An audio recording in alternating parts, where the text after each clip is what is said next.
Hello everybody! Good evening, puny humans! This is your Overlord speaking! How are you doing today?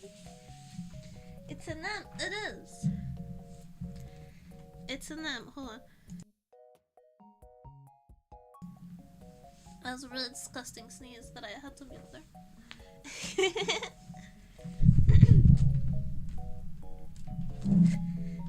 Listen!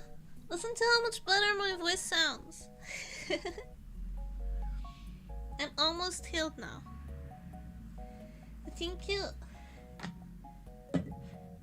Santos.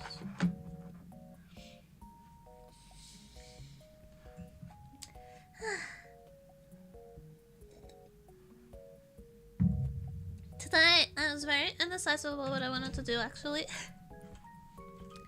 I'm still being indecisive, but I figure you can't go wrong. Figure you can't go wrong starting off with some Minecraft, and then we can switch to something else.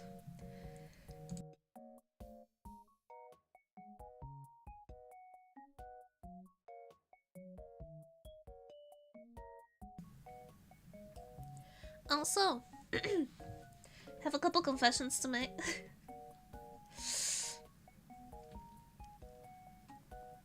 I was supposed to stream yesterday. It was in the plans, it was in the schedule. As you guys know, I usually stream at 5 PM. Just so, oh, hold on. Just so happens that, yesterday I woke up at 6 PM.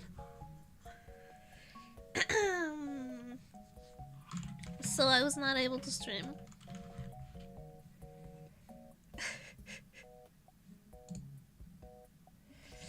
I'm still pretty sleepy today. I'm trying to fix my sleep schedule. I feel like I say this every 2 weeks. I'm trying to fix my sleep schedule.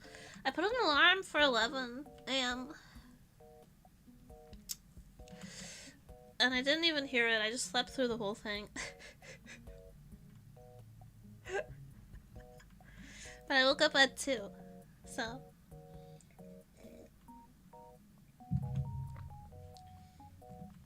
Being sick really had me sleeping like 16 hours.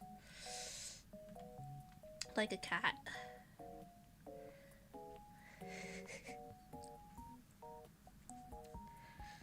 But you know, it's just, yeah.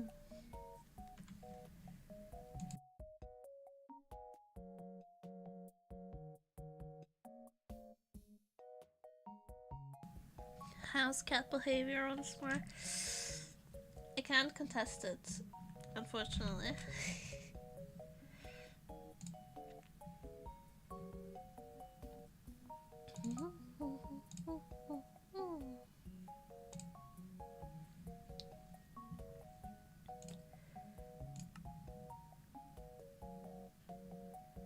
Server better be up. Otherwise I'm gonna have to change everything to Monster Hunter. Yeah, I've been fighting the very real, very strong urge. It's only me online today again. I've been fighting the very real, very strong urge to re-download The Sims 4. I'm staying strong for now. Yeah, I also worked on the trading center off stream. So it's almost done building now. Oh no, the Sims virus. You know, I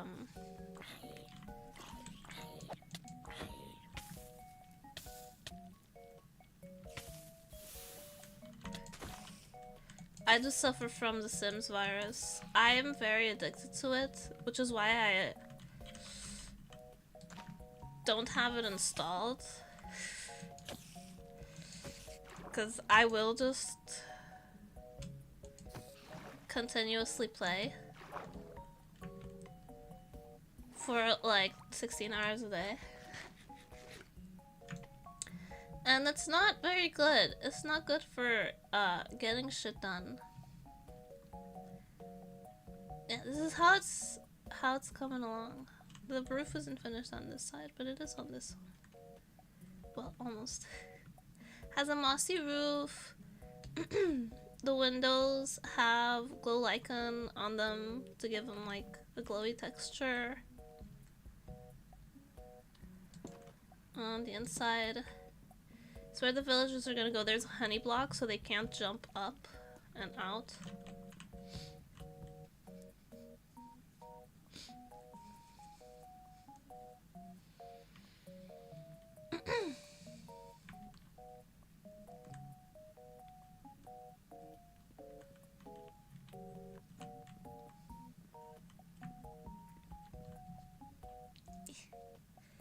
My nose itchy. Sorry. There's glow lichen on all the windows. There's still a little bit of wall missing here, but there's an upstairs. There's currently no way to get upstairs, but I am going to fix that soon.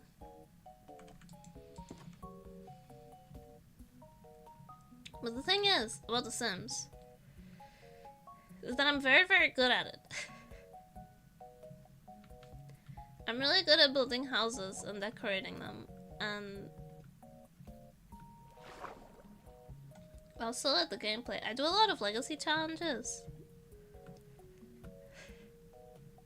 I'm good at The Sims. I have some builds that are popular on the gallery. Well, relatively popular.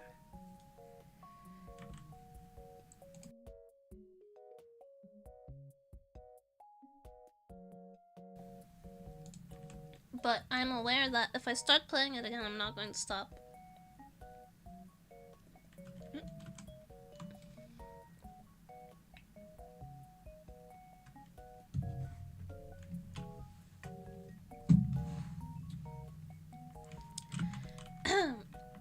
And I do enjoy, like, having a productive personal life. Nuts of arts. Yeah, it's an illness. But especially when I was sick, I was so tempted. It's my comfort game, you know.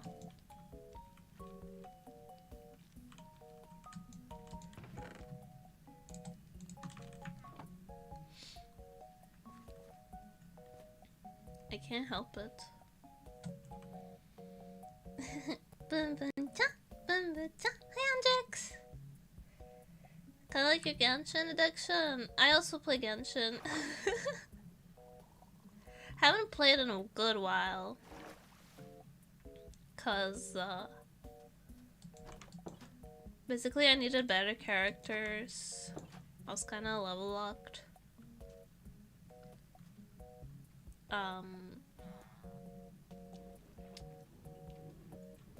For the characters I had in order to like level them up, I needed Inazuma stuff, but I was level locked in the story progression, so I couldn't get to Inazuma. Which was very frustrating. So I stopped playing it, kind of. A little bit. Hi. You're so shit.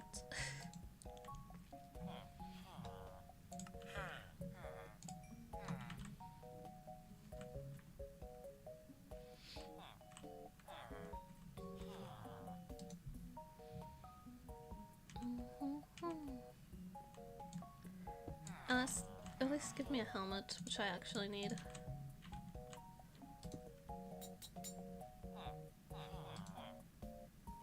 No.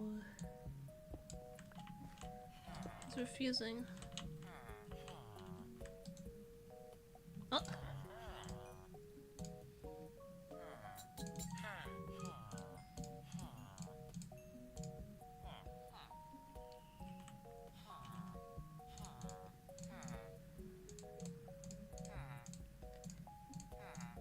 Just combine all the helmets that I don't need. I might just need to level up this guy.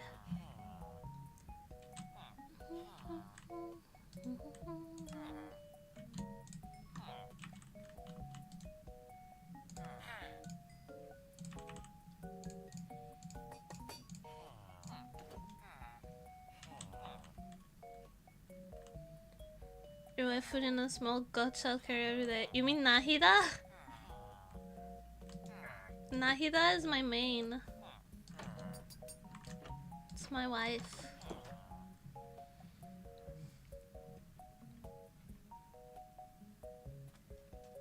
I main Nahida. I kind of want to get the full lolly squad going. To be quite honest with you, that's my goal. Is to get the full lolly squad. I have Sayu, but she needs Inazuma crystals to get past level 20, which I don't have. I can't get the freaking Inazuma.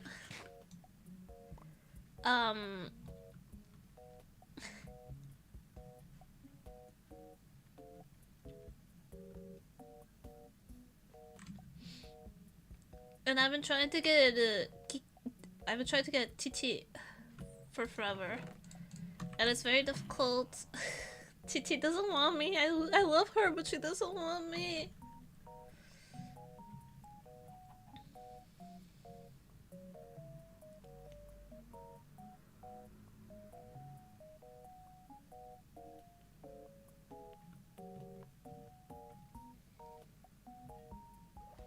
Certified Young's Geodong right there.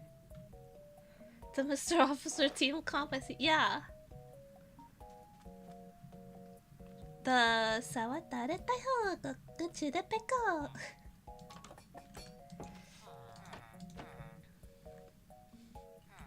That one. That's my goal. It's my dream team.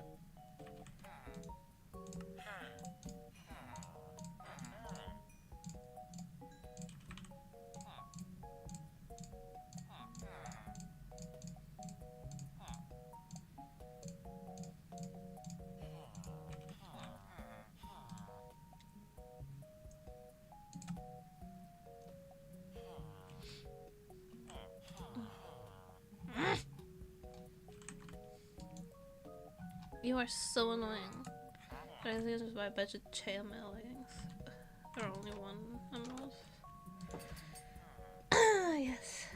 I have the rider and the weapons and jungling in a row. Let me try to remember what my current lineup is. My current lineup is I got Hyper Bloom, and it's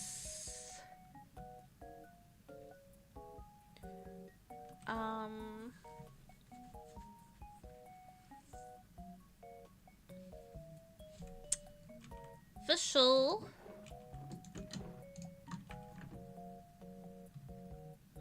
Nahida main, and then Official, and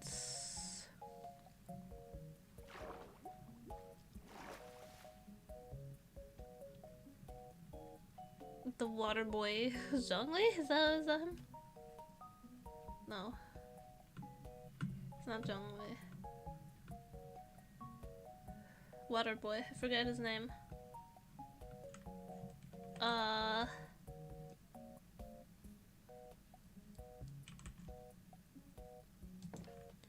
And then I switched back and forth between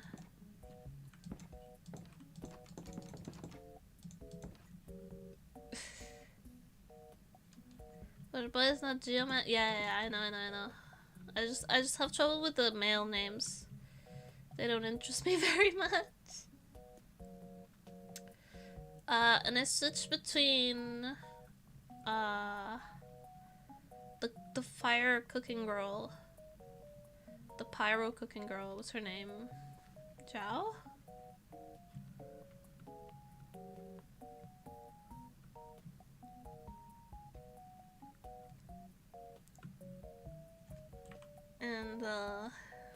And shield butt.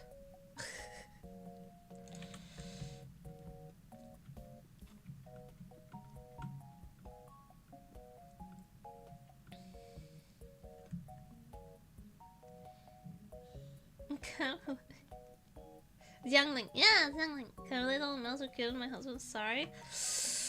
You're allowed. You can have that. I'm not in the.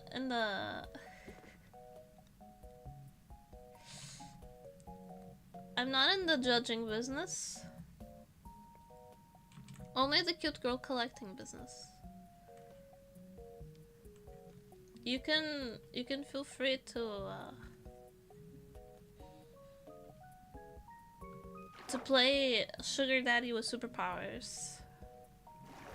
I am go to jail RTX.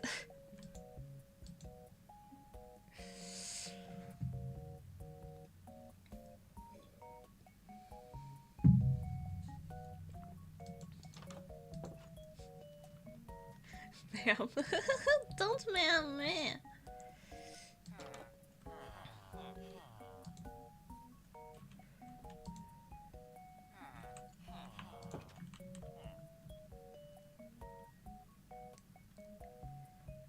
I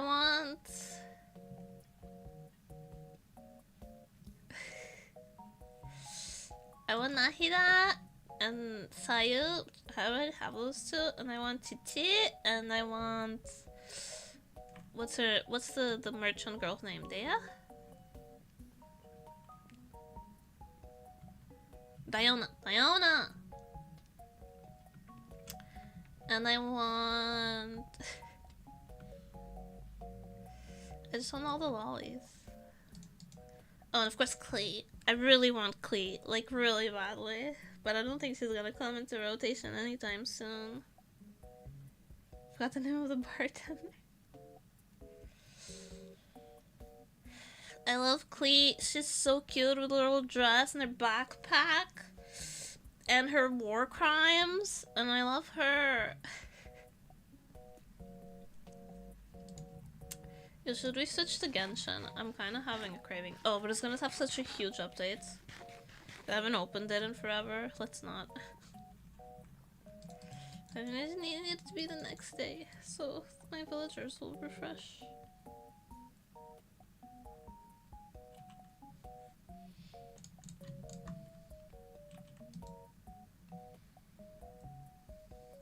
Next stream cope. Maybe next stream we play Genshin.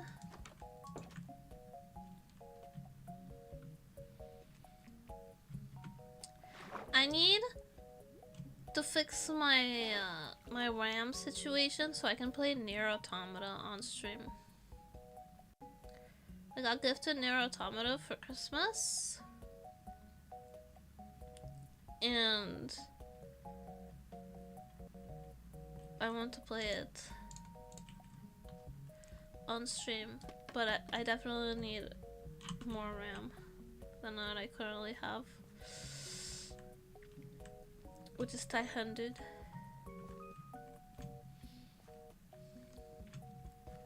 My birthday is soon.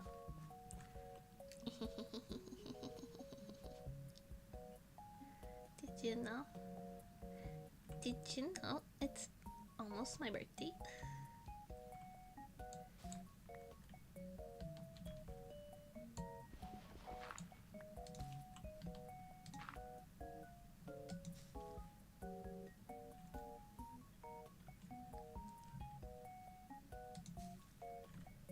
What are you getting me for my birthday?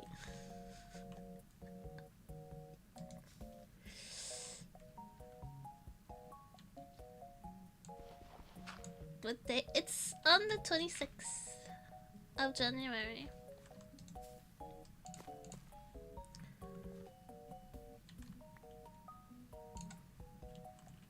Probably gonna have birthday stream the day before though, because I'm going to the oceanary. Yeah, one pat. Yes.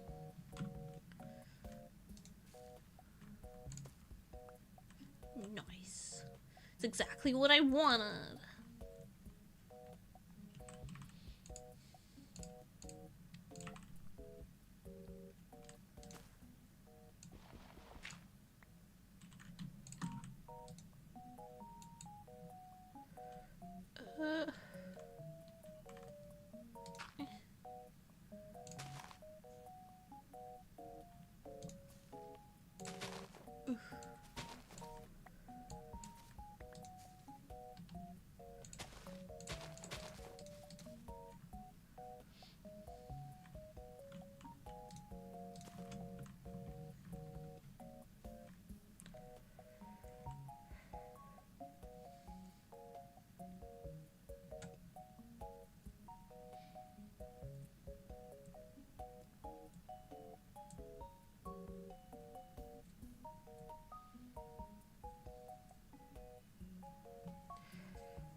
go to this food first. I'm going.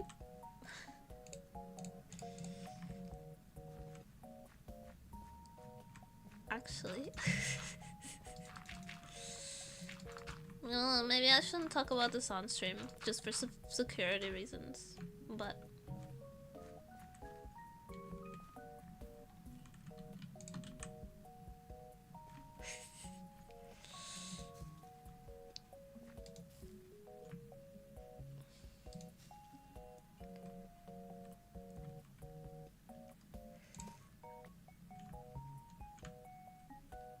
I am going to the oceanary. And that's all I'll say.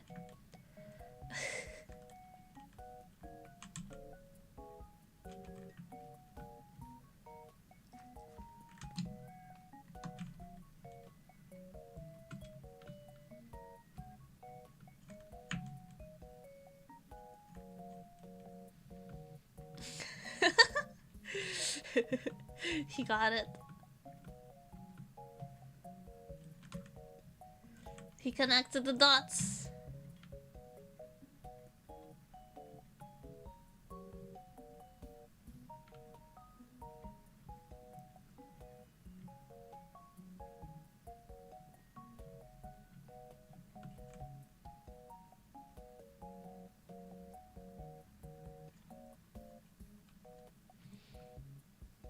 There are like 3 oceanaries in the whole country. By the way.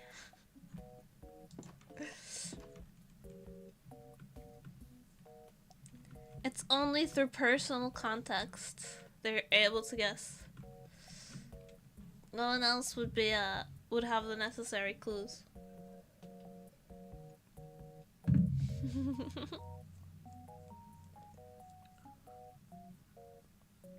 Oh my god, I have like cause I was sick and my skin is like not doing well. There's like this patch of like dry skin on my face, and no matter how much I try to like treat it with like oils and skincare and stuff, it's just persisting, which is very annoying.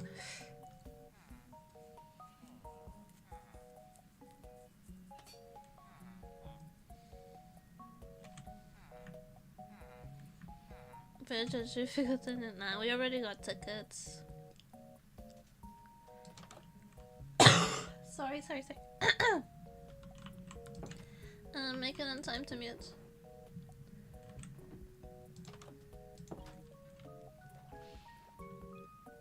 We got a good deal on the tickets too. I guess because it's in the middle of the week. Which hopefully means that there won't be too many people there. I don't do well with crowds.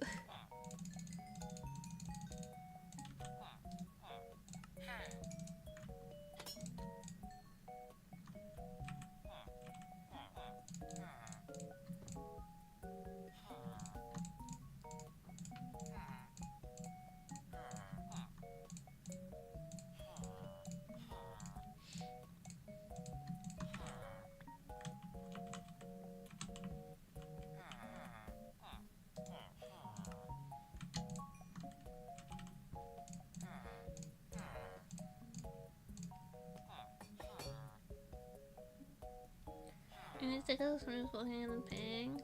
Well, if you get the tickets online, you can get like discounts and deals and stuff. Which is what we did. If you book them in advance. Since we also needed to get like transportation sorted out, that was it was easier to just like buy everything together.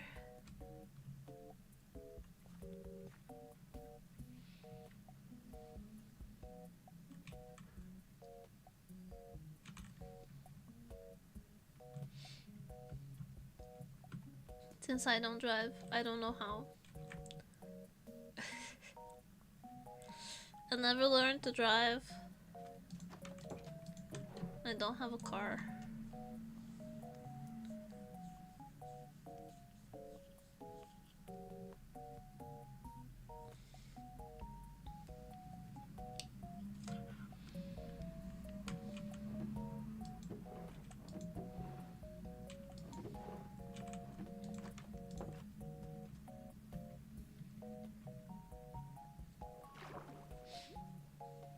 Thankfully, it's very... public transportation is very solid.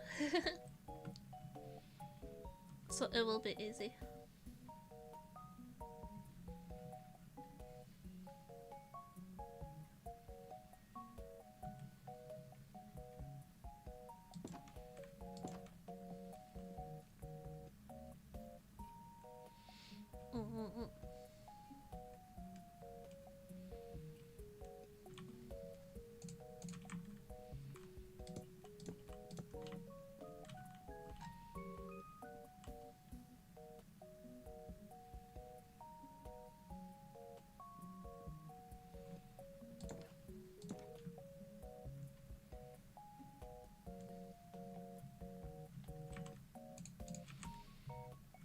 Resolution. Oh, you're coming up north. This one.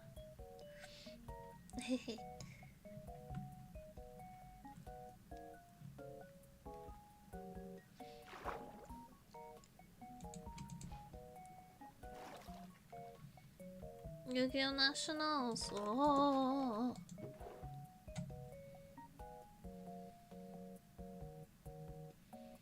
That does sound fun.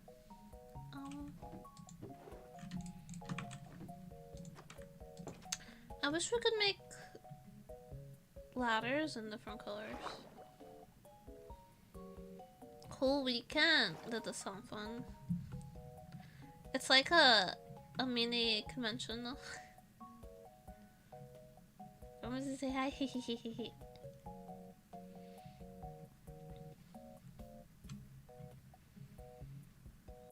Legit? That's cool.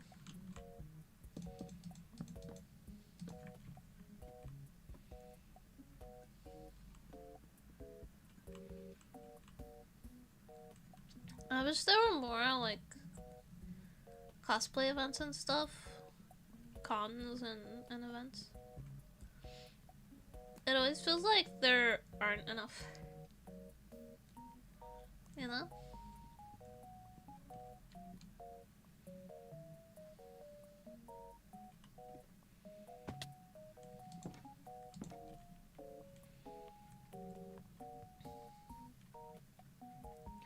Not profitable, so people don't want to do them.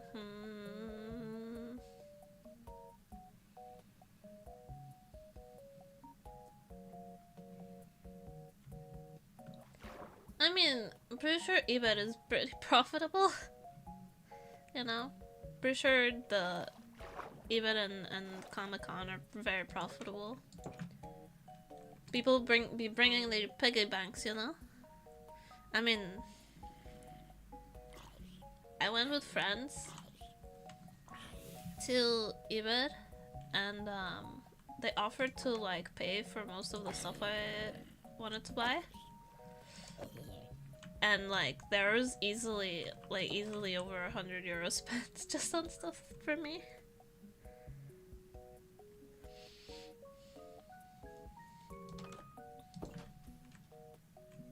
From bottom, yeah. My cough is like almost gone now, and I haven't had a fever in like a week, and my chest doesn't hurt anymore, and I can breathe now. Thank you, Empress. I didn't die. It's my greatest accomplishment this year. I was dropping at least 100 bucks. Yeah, plus you pay for entry at cons. Like you pay, it's like 25 euro for entry, and then like you go in there and you go to spend money essentially.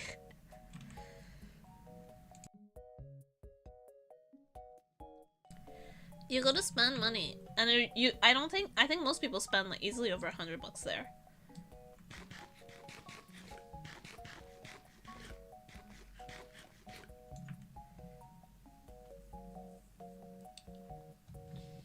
Not to mention, like, on food and stuff. But the food in there is extremely overpriced, by the way. But there's a mall, just like, at least at Iber, Porto. There's like a mall. Down the street.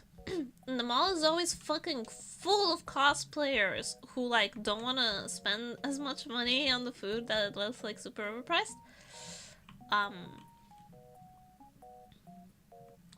So they just, like, go to the mall to get, like, regular fast food. So it's profitable for the businesses around it, too. You wanna play $8 for the weekend? You purchase that way ahead of time, no?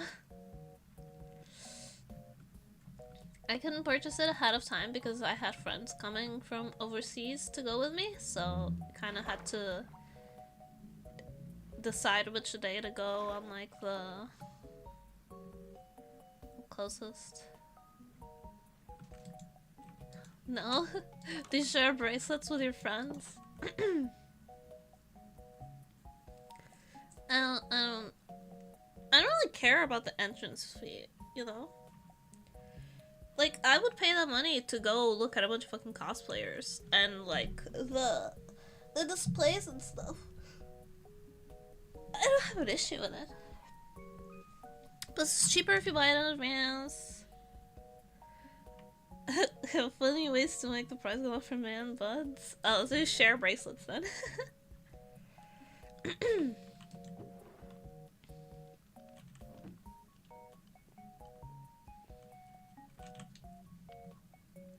I mean, listen, do what you gotta do. If you want to save money, that's fine. Like, I don't mind, like, paying the full price, especially because I also always cosplay. So,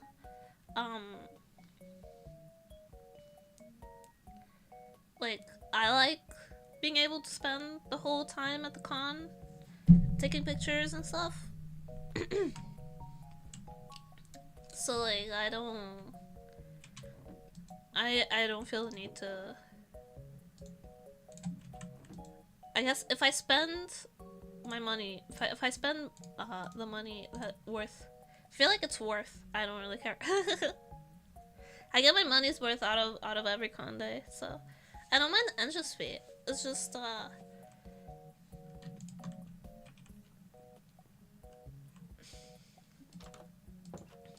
it's like, how do I explain?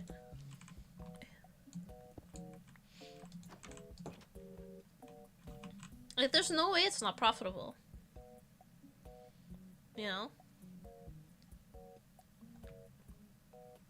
Or if it's not profitable, then it's being extremely poorly managed. It would take an egregious level of bad management to make an anime con non-profitable, to be honest.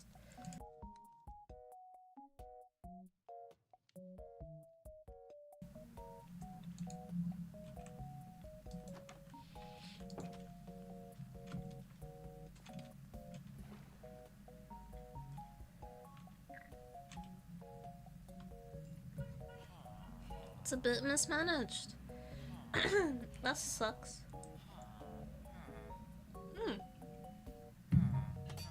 Did Panda Bakes stop sponsoring the con? I don't remember. They used to have a bunch of, like, booths and activities and stuff, but I don't remember them being there when I went.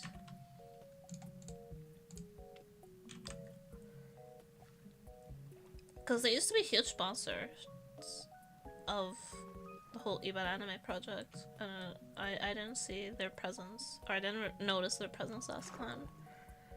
Overall, like, I feel like after COVID, the con is definitely smaller.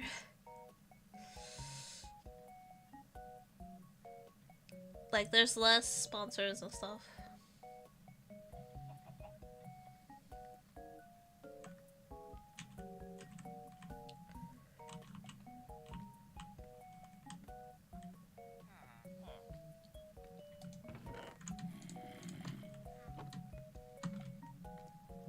shopping though.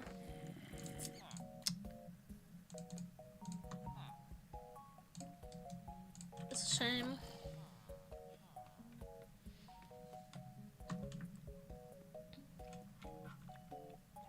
Especially as like anime and anime and games, which is what Iver is like all about. Anime and games are more popular now than ever. Português is in your tags, you know how to speak Portuguese. Sim, eu sou portuguesa. Minha nacionalidade e a minha primeira língua é português. Yes, I do.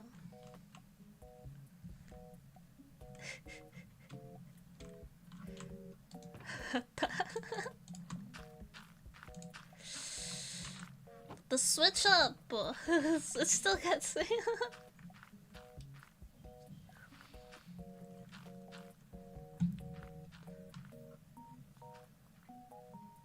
Sei lá português, mas saco do Brasil.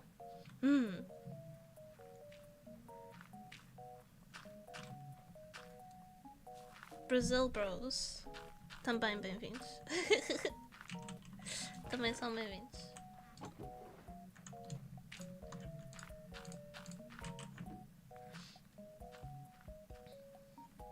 People always get like wigged out when I suddenly switch languages. I used to know more languages, if you believe.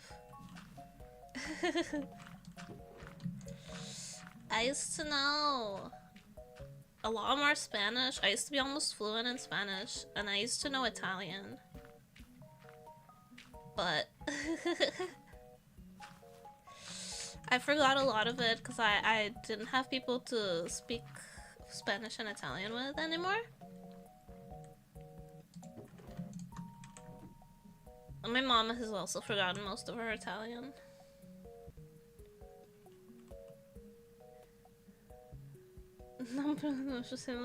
Iron Mouse! Iron Mouse is cute! Thank you! Hello, Iron Mouse.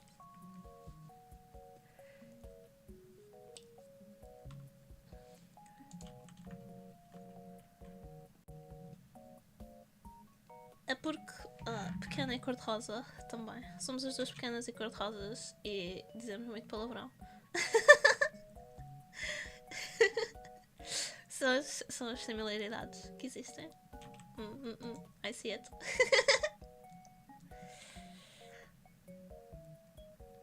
Pink woman gotta be my favorite gender. Pink woman is peak.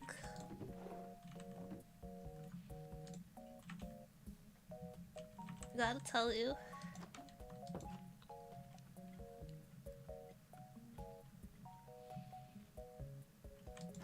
Although Iron Mouse has huge titties and I have no titties. So in the end we are different in fundamental ways.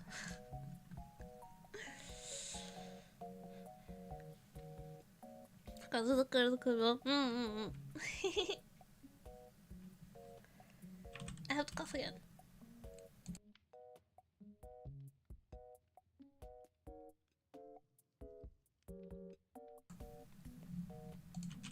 Not hard, surely. Listen. My mom used to tell me they'll grow. They'll grow. Believe they'll grow. Trust me. They'll grow. You'll grow. You'll be tall and have big titties, like me. And then neither of those things happened. And I just come to terms that it's not going to happen for me.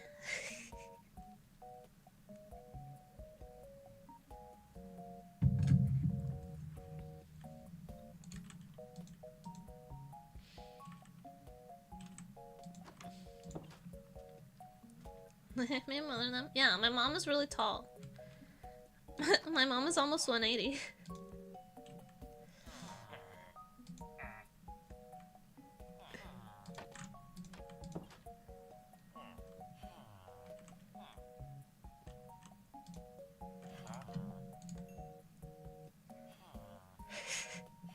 What the fuck happened?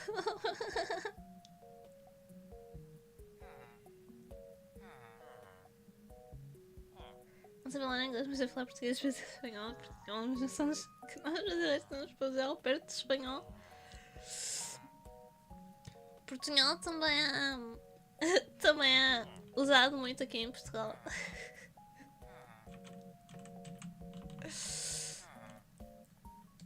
Para tentar comunicar com os espanhóis.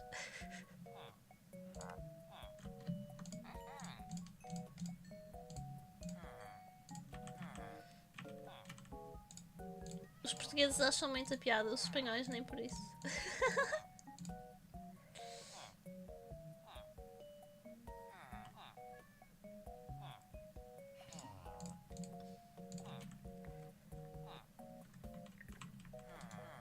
The Spanish don't appreciate the portunhol.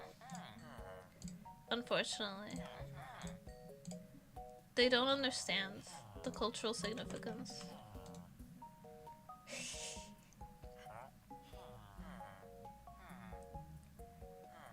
Isn't it an actual thing? Yeah, people close to the border speak it.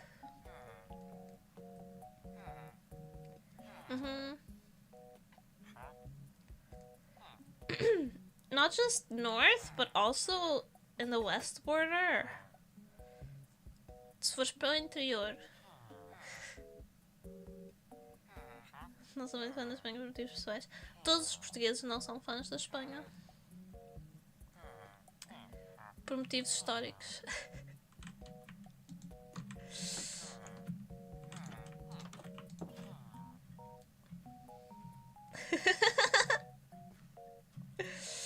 We found camaraderie with the Brazil bros. Everybody hates Spain.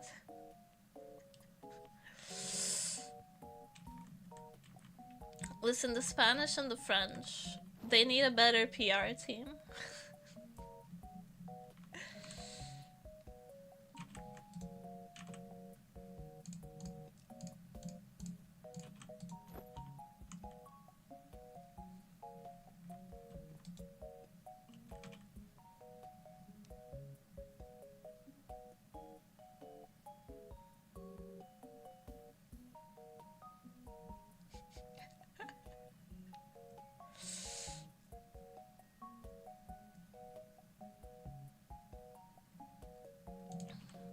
Você não vai acreditar que aquilo me chamou.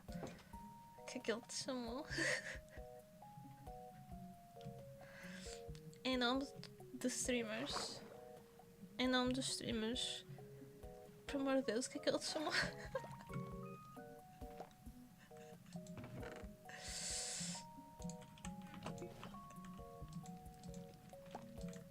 Regardless, like we have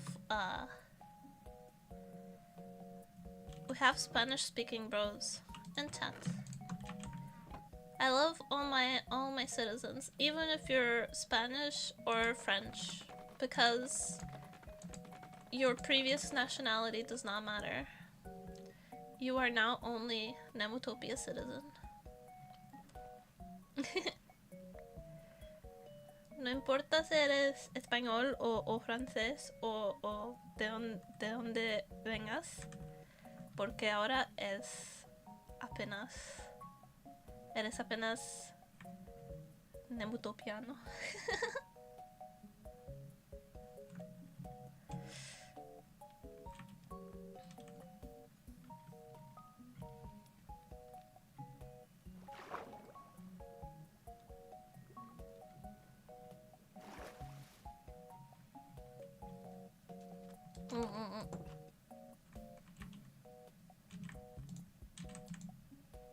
The suspense is killing me, by the way.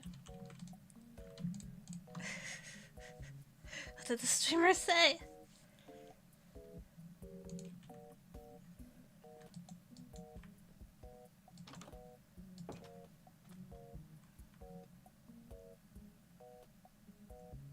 This hurt my head. How I can understand it, but if you didn't portray the Spanish, don't get it.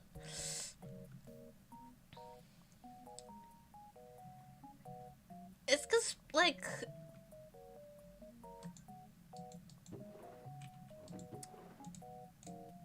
there are flowy languages. It's a flowy language kind of thing. Like, people also find Brazilian Portuguese easier to understand.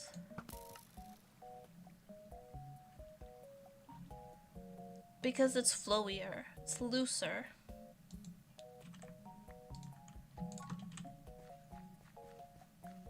To speak. Less intimidating. Portuguese sounds very strict. So it's hard for non-native speakers to understand it.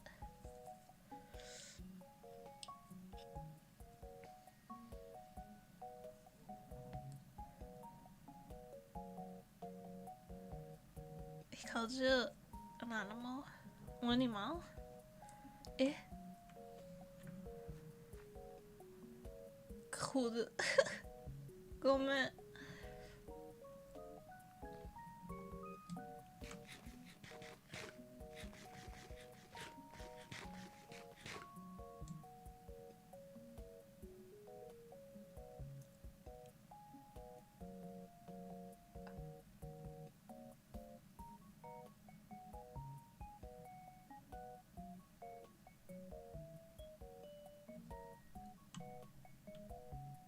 I'm so sorry.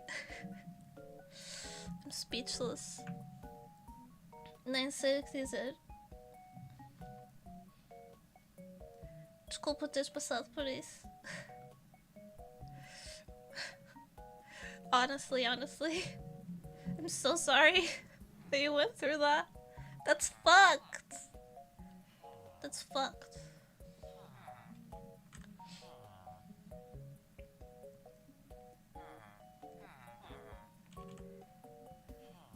Wait, I need to sit with that for a moment.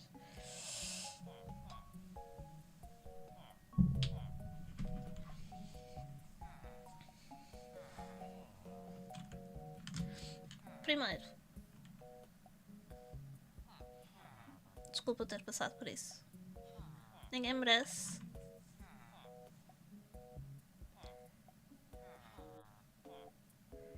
Ninguém merece apanhar um racista do nada, ok? Ninguém merece.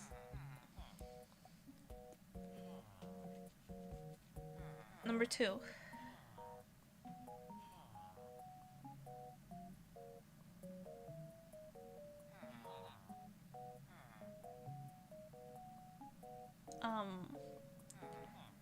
Eu acho que isso é uma ofensa reportável. Racismo é contra os Terms of Service do Twitch, TOS. Isso é uma ofensa reportável.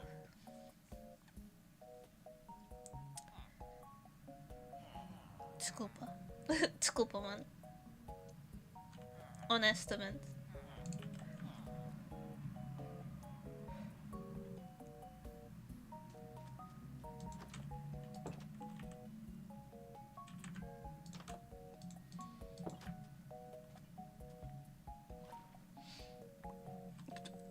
How did the rabbit die here?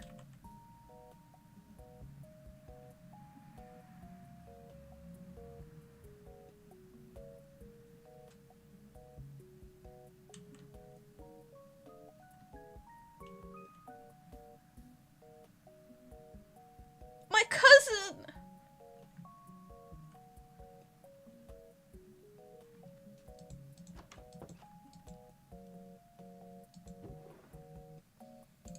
My cousin. Don't look at that.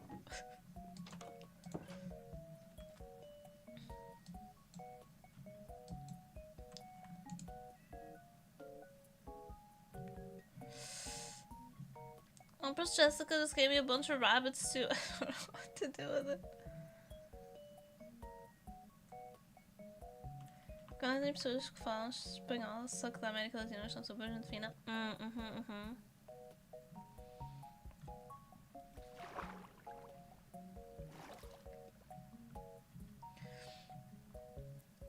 Pessoas que falam espanhol da América Latina são muito mais amigáveis. And that's true.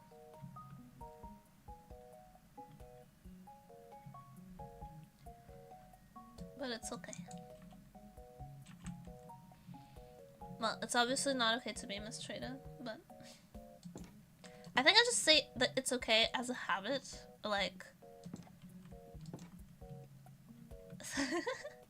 It's like a comforting thing. I just, whenever I'm talking about something that, like, is even mildly upsetting, I want to tell people, like, it's okay. It's okay, I'm here. Like, comforting. Trauma response, yeah. Sempre que alguém passa por algo desconfortável, eu quero dizer sempre, it's okay. It's okay. It's okay now.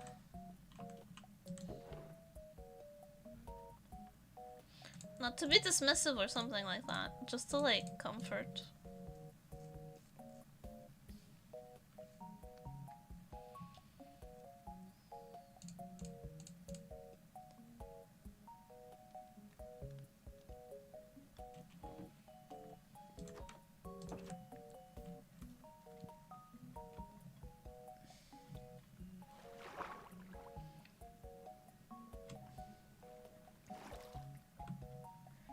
Até que interagem bem. Friendly, friendly.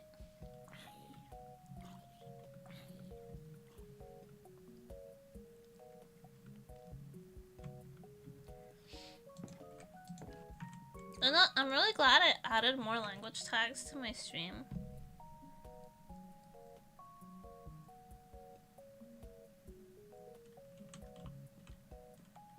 Because I've gotten a lot more variety of viewers from different places. Now I get to practice my shitty language skills.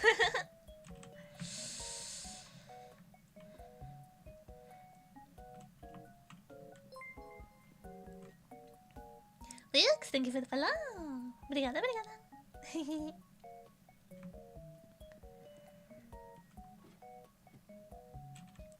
What did I come here to do? I had bone meal. Yes. I actually had something to do. I'm so lost. Excuse me. I'm still getting over my bronchitis. My brain is still soup.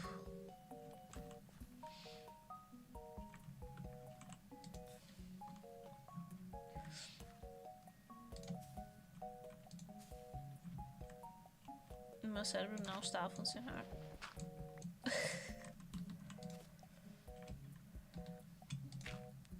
Let me tell you.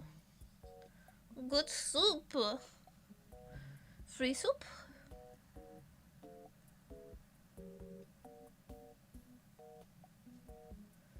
Pronto, às vezes posso falar português, às vezes.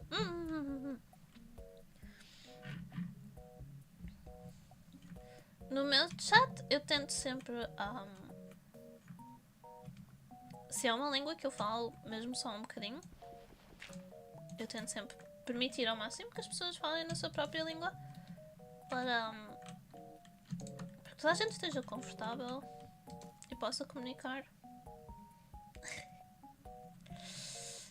Even if it's a language I'm not fluent in, if I understand it enough, I prefer to let people speak whatever languages they're comfortable with and chat.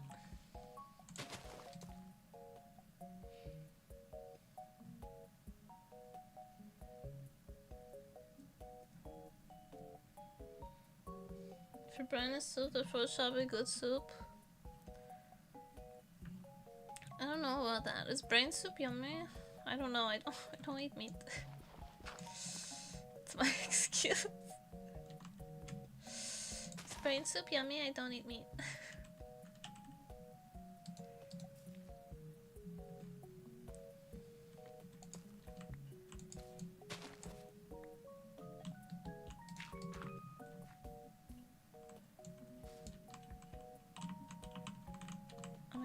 Let me thank you.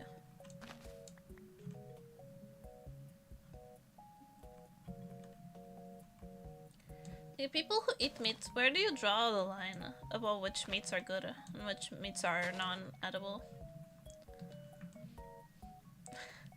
I'm not talking about which animals, I'm talking about which parts of the animal.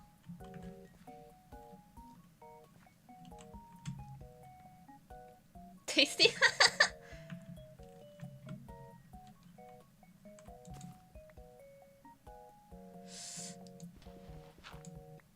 pessoas que comem animais. Como é que vocês decidem que parte do animal é comestível ou não?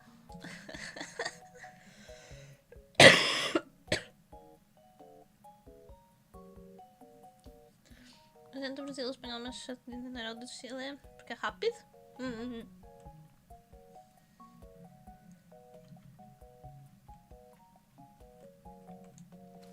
Deem em texto no chat. Velocidade não faz muita diferença. If taste it goes in mouth.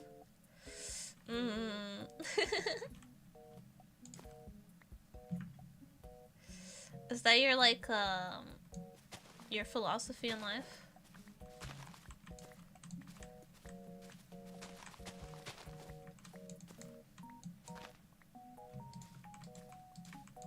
I have a really high like disgust sensor. I've been told. Part of it's because of sensory issues for being autistic.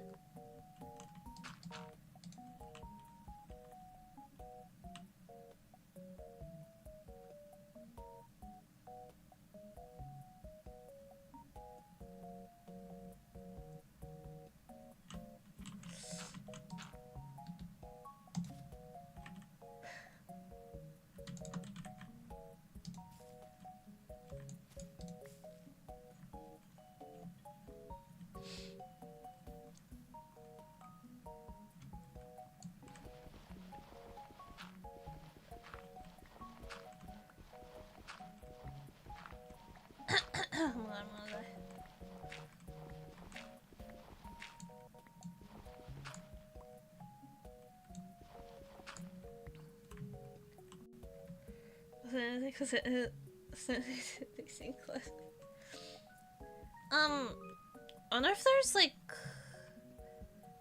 a way to see how many live streams you've done so far. 'Cause I have no idea.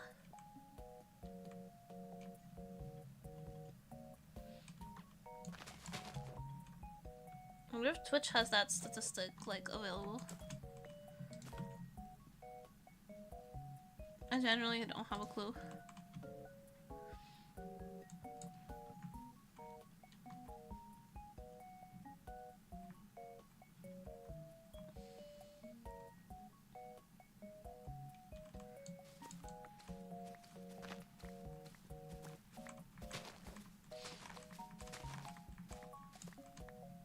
But I'd like to know though how many streams I've done. Because I've been doing it for a long time. I've been streaming as a hobby for a long time. So.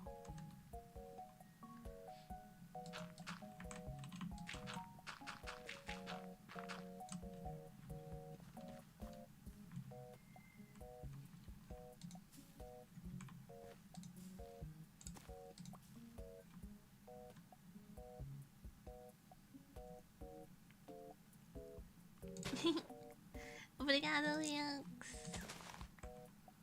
You're so nice.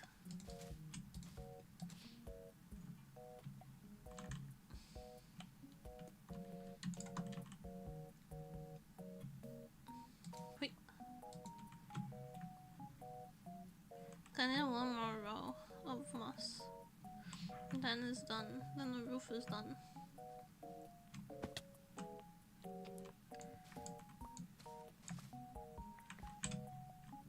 It spreads down here every time. Did it spread on the other side? No. I need to cough.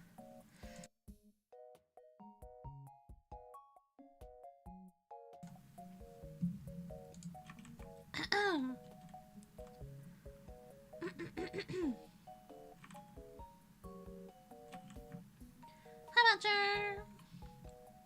What is up? If you say the sun, I'm going to punch you.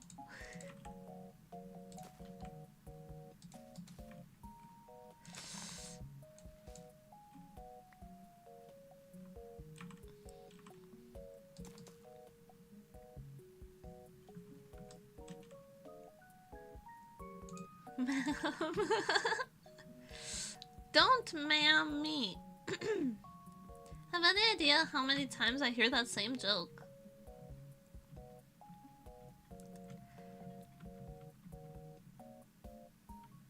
Cause I say what's up a lot.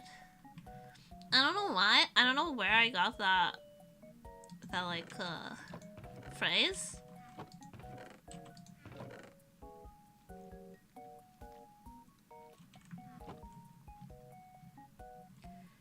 I don't exactly know where I pick up most of my like speech quirks. I have a lot of them though. I don't know when I started saying what's up. It doesn't even have a Portuguese translation really. But I say what's up a lot. And I can make fun of it a lot, okay?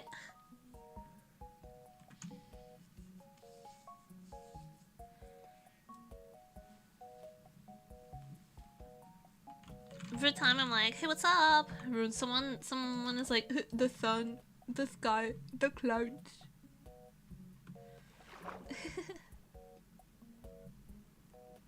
Bush. Just woke up from a nap. Was it a jammy nap? I hope it's been a jammy nap. I love naps, but lately whenever I nap, I've been waking up so grumpy. Waking up is a traumatic experience for me.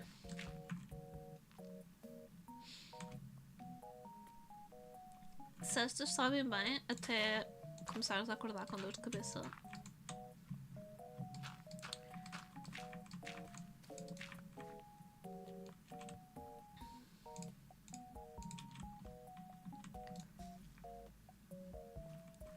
It's the truth. The undisputable fact of the world.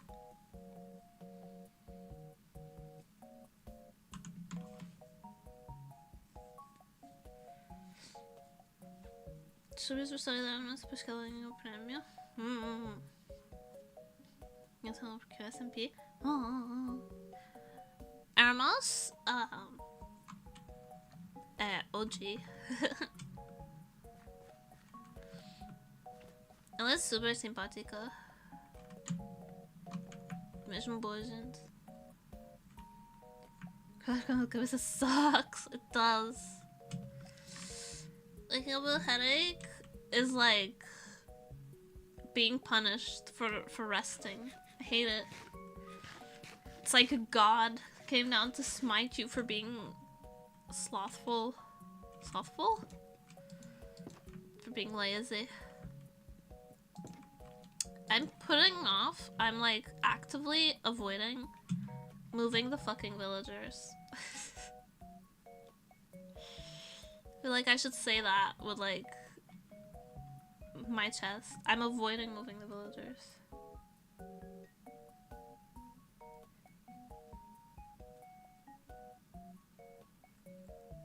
Pena que ela tem aquelas... Sim, é crônica e autoimune.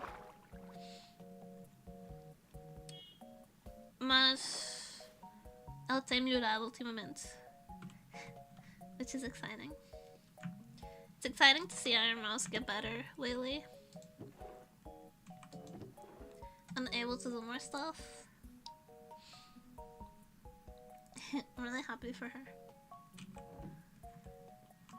I don't really keep up with Iron Mouse very closely though. Eu não sigo Iron Mouse muito de perto. Is that correct? I've forgotten how to speak Portuguese.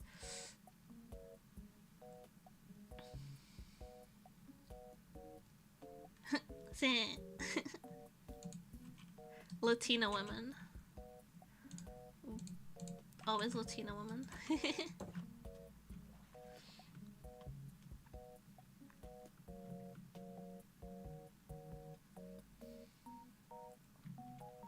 Eu conheci a Iron Mouse através de Yanners. I have been following Yanners since the OG YouTube days, okay? Since she was making anime girl covers of rap songs. Like 10 years ago at least.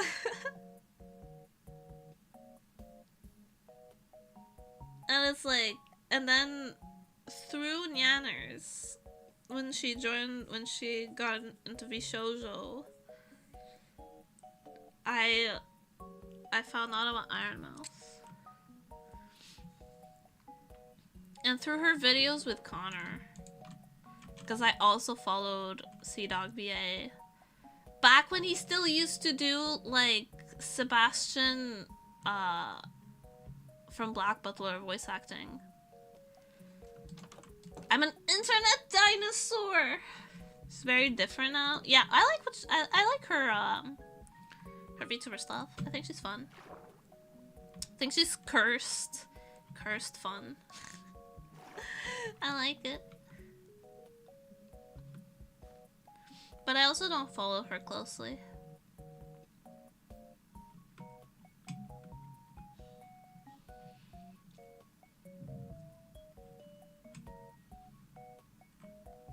Should I mean her old stuff though? Well, she probably finds it cringy.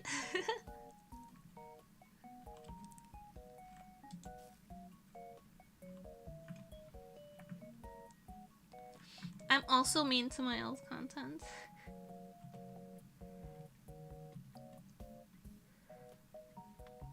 The thing about being a content creator, it's like you look at your old stuff and you're like, God, my standards were so low!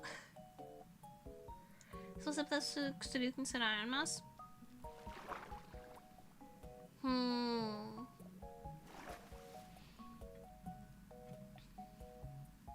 Se surgisse a oportunidade, eu não dizia que não, mas eu não sei como é que ela é pessoalmente, por isso é difícil decidir se eu gostaria de... se nós nos daríamos bem uma com a outra. People's stream personas are can be very different from their in-person stuff.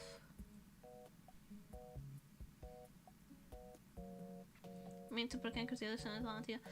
That's because a lot of people who liked her old stuff were kind of like 4chan types. So people use their stuff in not the best contexts, and she just doesn't want to be associated with it most likely. Which is fair. She has a lot of less... She's a lot less edgy now, I guess. Remind me when we're funny again? Yeah, but like, if my content started getting used by 4chan types, I would also disavow, you know?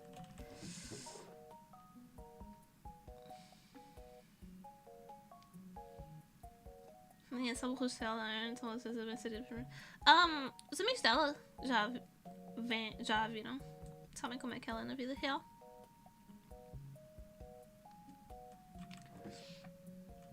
Connor, Nyanners, Bebe probably. Bebe? I don't know. I forget which ones have left Vishojo or not. I don't know. Fruit. I only know Hololive. Eu não sigo Vishojo e assim. Eu só sigo Hololive. Eu não tenho muito tempo livre, por isso é mais fácil seguir corporate. Strict corporate.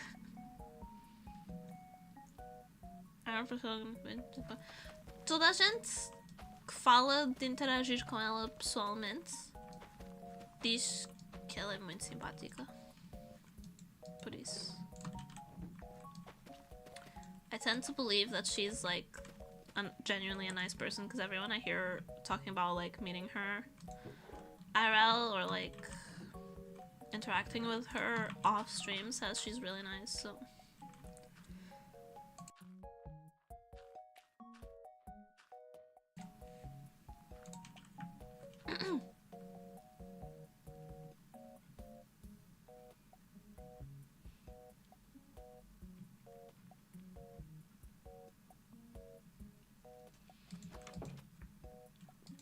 Like, I've had good experiences and bad experiences with people off stream. You generally never really know. Like, there are hints. If they stream enough and you watch them enough, there could be hints of like how they're actually, especially when they react to unexpected stuff. There's like hints of how they would be in person, but I've had really good experiences and I've had really bad experiences with interacting with people on and off stream. I've had people who are really nice offline, who then, as soon as the camera, you press go live, they're absolutely inconsiderate and obnoxious. And I've had people who seem really nice and put together on stream, and then when you talk to them off stream, they're really quite hard to deal with. So I guess everyone has like different standards and different ways for how they act in their own personal life. I don't doubt that Iron Mouse is really kind. I've heard good things about her, but you can never like really know who is hard to deal with and who isn't.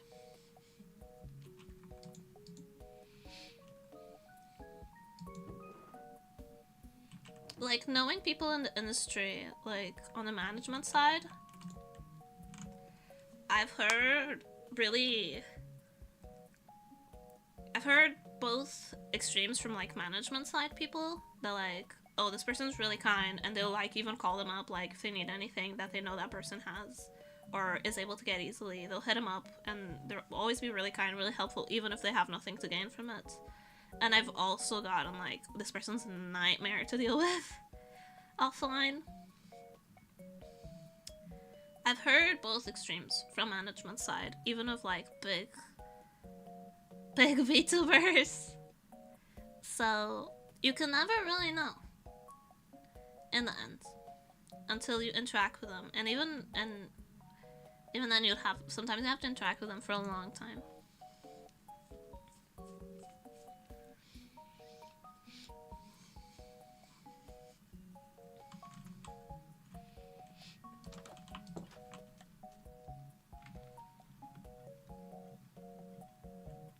People are people, you know? People are difficult. Which is why I never interact with anybody. No one knows if I'm a nightmare off stream except my manager, because no one gets to interact with me on stream.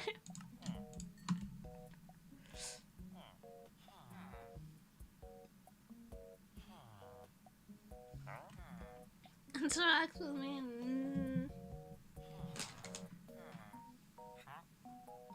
Hold on, I did a tissue, I can't find one. Where's my tissue?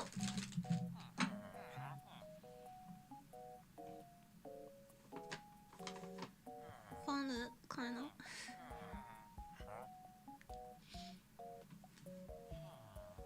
Now I feel self-conscious hope I'm not annoying. If you were annoying, I'd tell you. I'm a very upfront person. I'm kind of like, honest to a fault.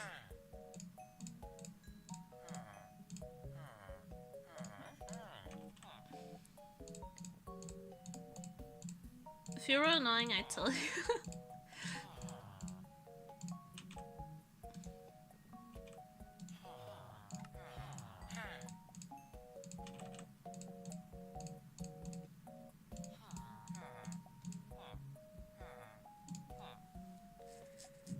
Believe you me, I'm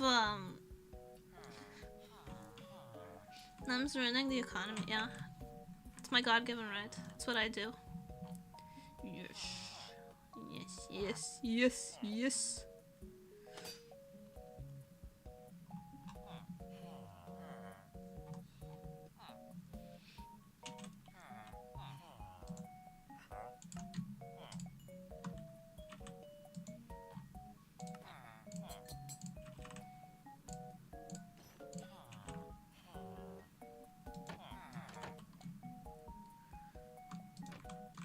You can ask anyone I've been friends with. Especially the people I'm not friends with anymore. You can ask them, like,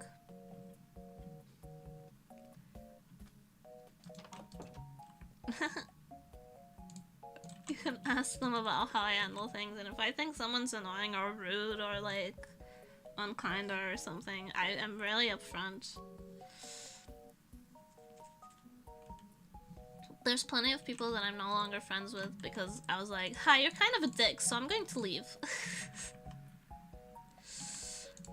I was very straight up. I always say exactly what I mean. It's kind of a flaw, but also like not a flaw. I like being this way, but it gets me in trouble. I like being this way, but other people don't like that I'm this way very much.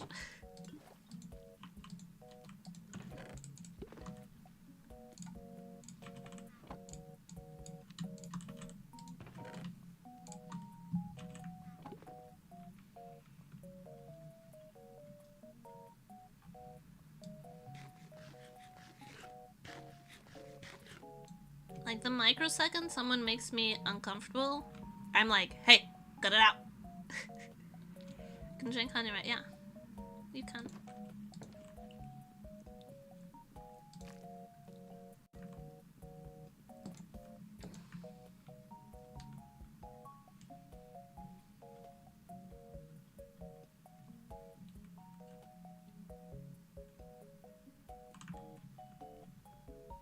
Which hunger does it replenish? I don't think it replenishes hunger. I think it just removes negative status effects.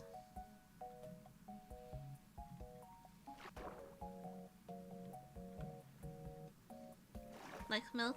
Milk removes all status effects. Honey removes only the negative ones, I believe.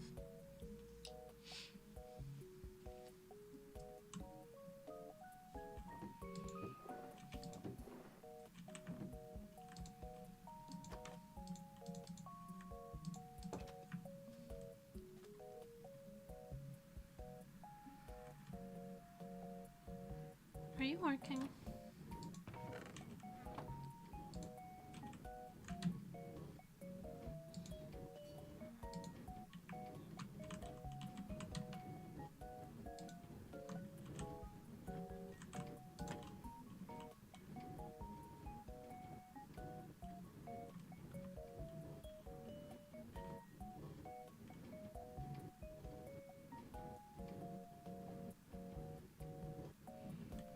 No more friends and I just told my wife and took the kids. Yeah. I'm actually terrible offline. This is a nice persona that I put on every day for like 4 hours a day.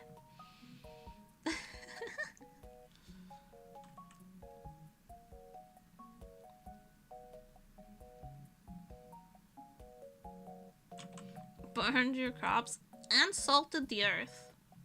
Don't forget. Don't you forget it.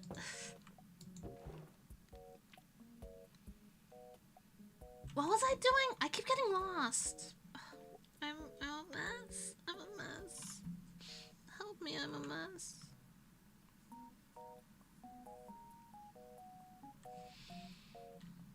Maybe it's time to switch games. My brain is just not Minecrafting today.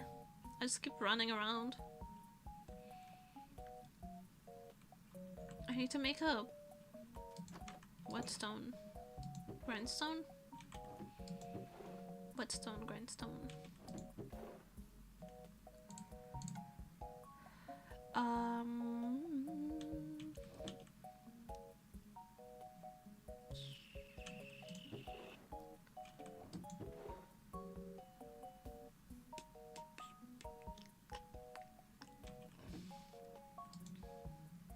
Moving villagers.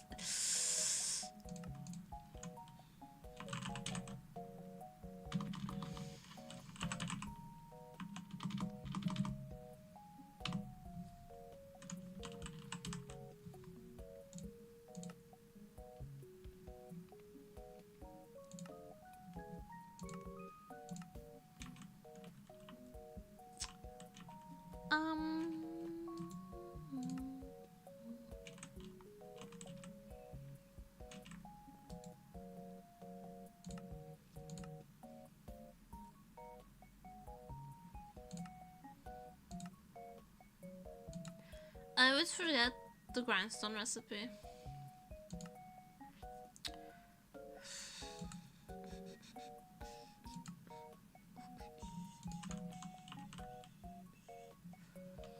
Dun, dun, dun, dun.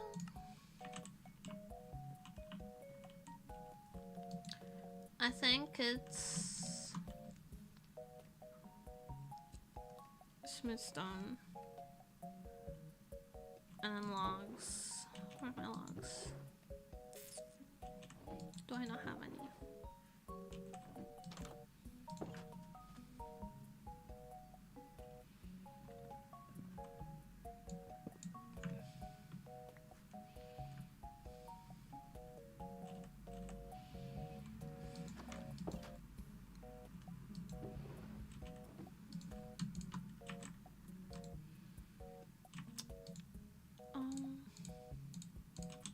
Wait, no, I fucked up.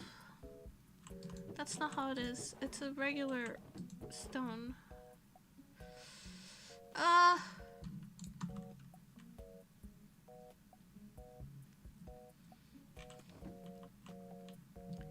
Cheating? Where? Oh, because of the tree feller mod? That's something that's on the server. It's not it's not me who's cheating. It's server plugins. It was already there when I joined, and I can't escape it.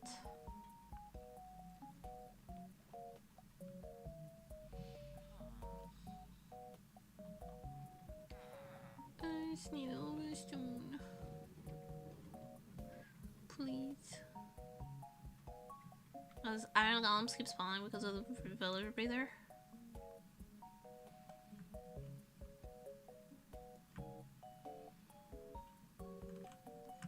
Place a smidge of stone.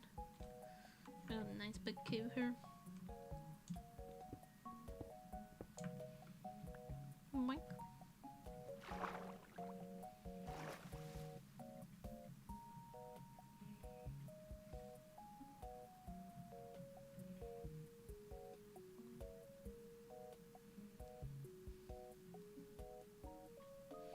Plan the system, sure. Oi! There's nothing I can do.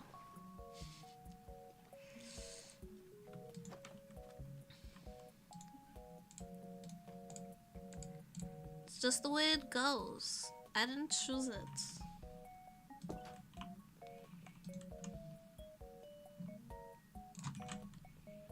Like this, and then like this. And now there's the grindstone recipe. Boom. I didn't even need logs.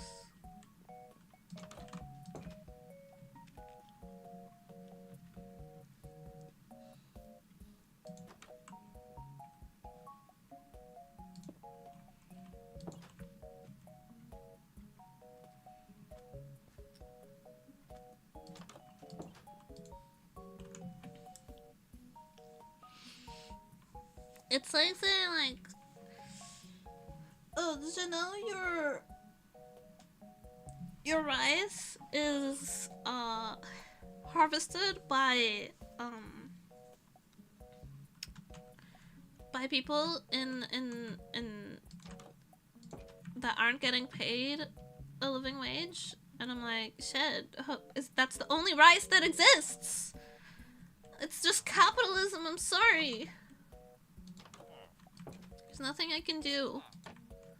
I need to eat rice.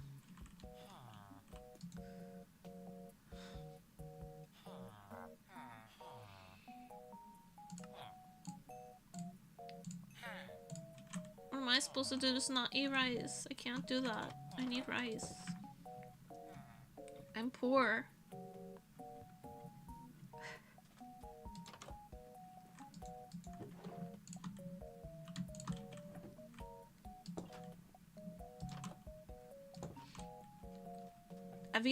Speaking of rice, I've eaten so much rice this week.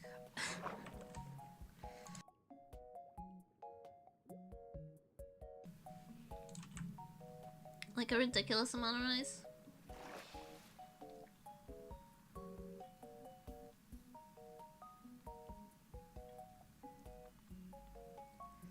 I think I've eaten rice with like every meal for over a week now. So today I really want to eat pasta. Today I really want to eat pasta. I want bolognese or puttanesco or something. I want tomato pasta. Penne alla vodka, anything! Anything! Just pasta, please.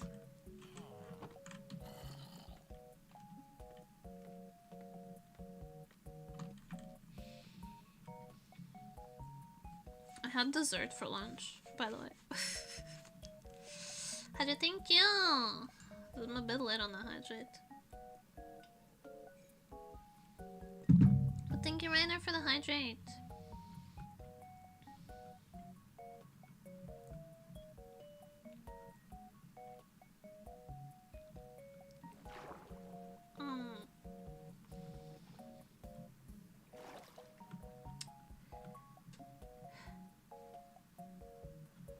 I had dessert for lunch.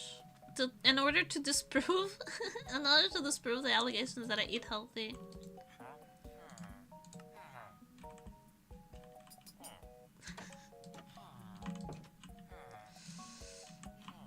It's a joke, it's a joke. But I did that. It's not a joke that I did have dessert for lunch. I had peach cobbler for lunch. It was good. It was good.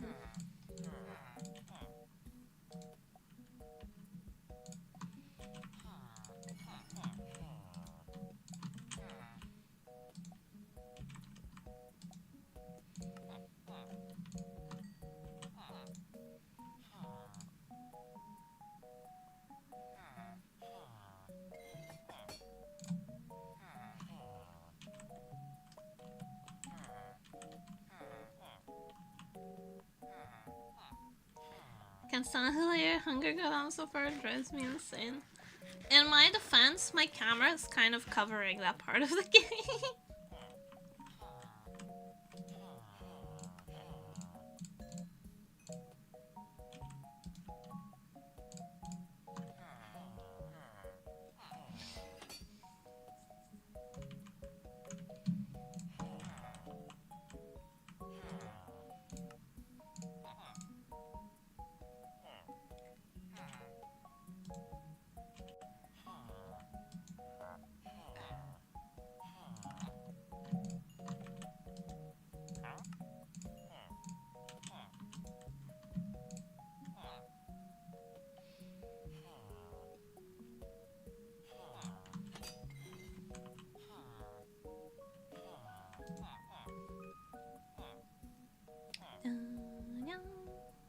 Nice. Iron trade. Let's go.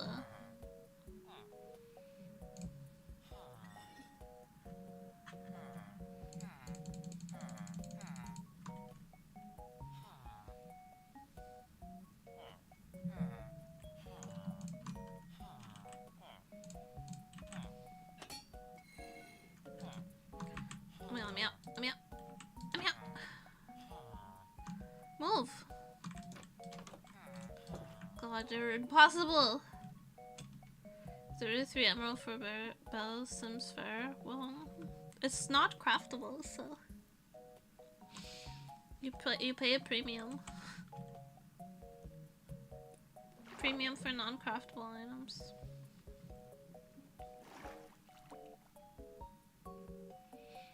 I don't know if I'm gonna zombify them or not just yet, but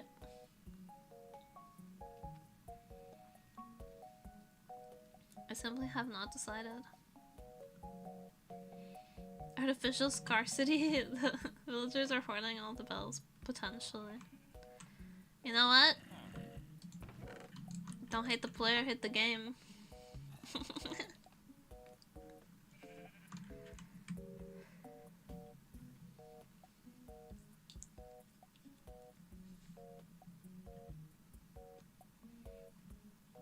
Zombie and zombies banner prices. Yeah, I know.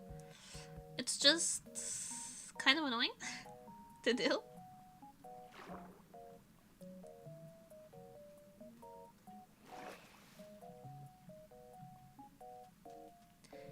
And it's only really worth it for librarian villagers, I think. I need to cough again.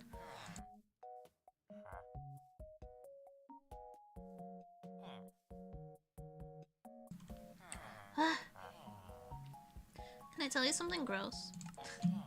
And you won't think of me any less?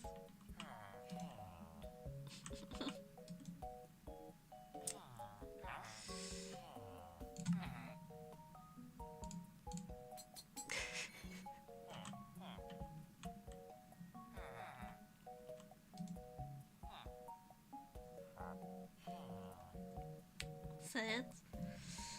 I'm at the end stages of bronchitis.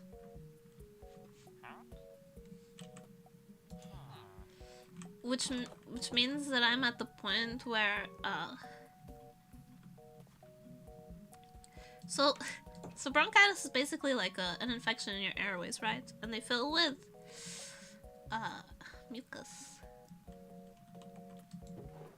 That makes it really hard to breathe. And now I'm at the end stages of bronchitis. All of that mucus has to go somewhere. And the somewhere is out. I'm expelling all of it.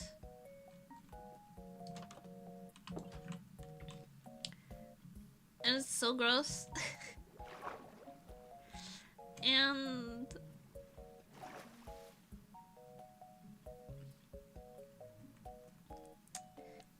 And I have a very sensitive, like, gag reflex for, like, textures. Very sensitive to textures.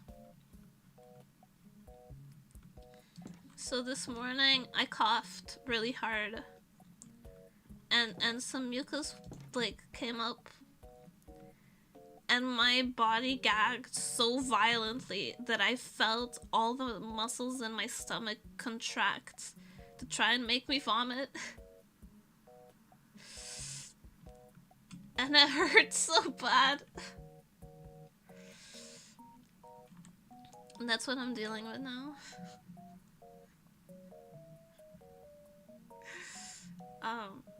It's just my entire system trying to expel the leftovers of the illness so harshly. It's the most exercise she's getting this week. Hey! I can't exercise when my airways aren't working. I'll die. I can barely exercise when they are working.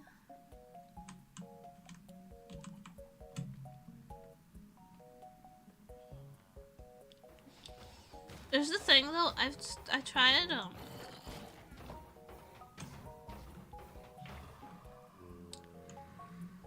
we're spitting facts, but don't tell him that.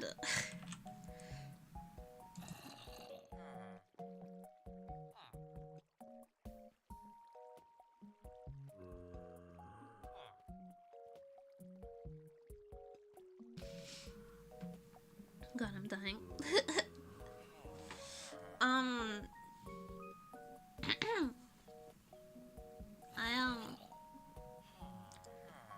Before I got sick, but I've been trying to like, cause I have a very weak heart. I was trying to incorporate some cardio into my life because my heart is really weak and my lungs are really weak. And I was trying to like be healthier. Not in one of those like, oh my god, New Year's, new me, I'm gonna start exercising. I don't do that shit. When I make New Year's resolutions, is like for year-long goals, like things that'll take all year to reach. I don't just go, I'm gonna exercise now. Like I don't do that shit. I don't make resolutions like that. I have a motto that is if I want to start doing something, I start it right then.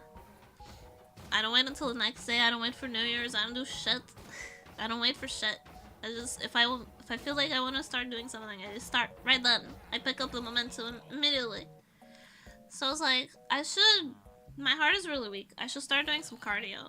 So I tried to incorporate some. I stretch every day, like every morning and every night before bed, and like multiple times a day. So in one of my stretching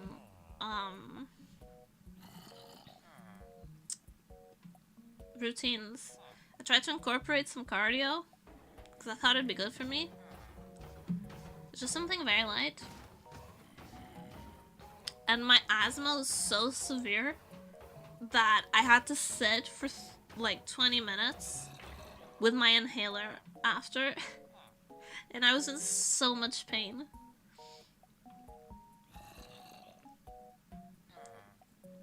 So like, I don't know. What did you do? Like shit that you don't need equipment for. I just looked up light cardio exercises, no equipment. And it was like leg exercise, like you lay down and you do some leg exercises, or you like some yoga stuff. Like the more endurance yoga, stuff like that.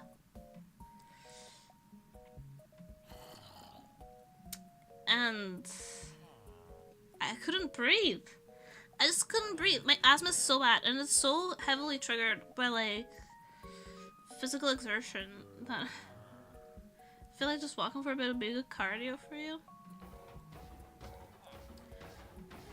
But I get so much. I know this is like at some point you just have to like endure it and build strength. But my I am in so much pain after I walk for any period of time. My joints just hate it.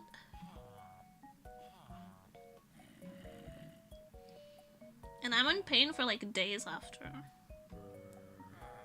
I'm not like you hear me talk like this. You must think I weigh like if you don't know me. Like ankles, no, my knees. And my hips. My hips really, really hurt. If you hear me talk like this and you don't know me and you don't know what I look like, you must think, oh my god, this girl has to weigh like half a ton in order for like the stress of carrying her own weight to be that devastating. And I'm really small. Like I lost a ton of weight recently, so and also I was sick. Which means that I lost more weight. So like I shouldn't be having trouble. Listen, I bought a dress for New Year's. It was an extra small. I wear a size extra small on little dresses, okay?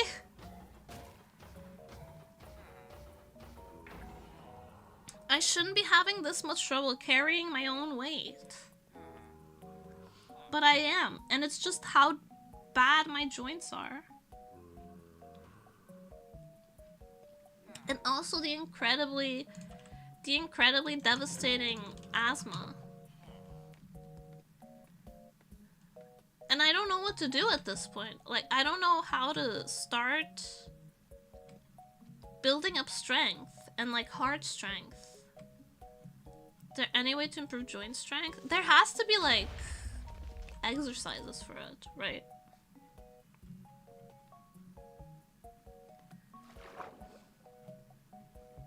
But I'm uneducated, so I don't know. I've tried to look it up,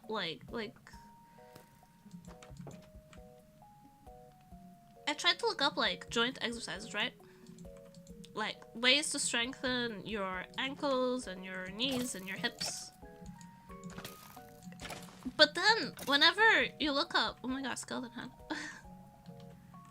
Whenever you look up those kind of exercises, they're like, this might not be indicated for people with hypermobility. Guess who has hypermobility? the reason my joints are so fucked.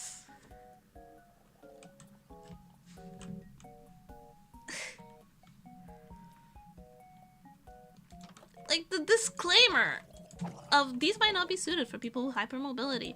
Then what am I supposed to do? Oh my god, another. I'm just collecting heads.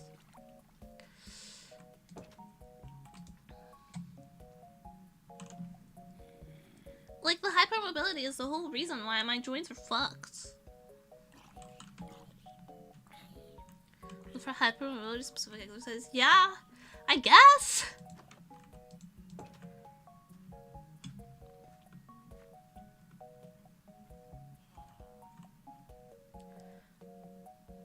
Yeah, I've also like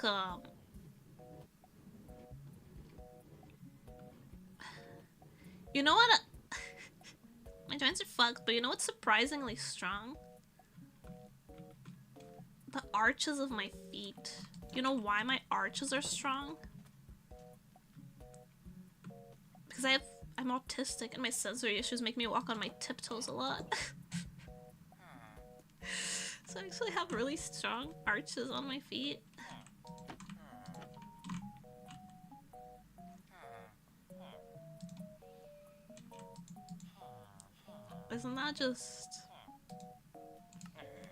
Isn't that something?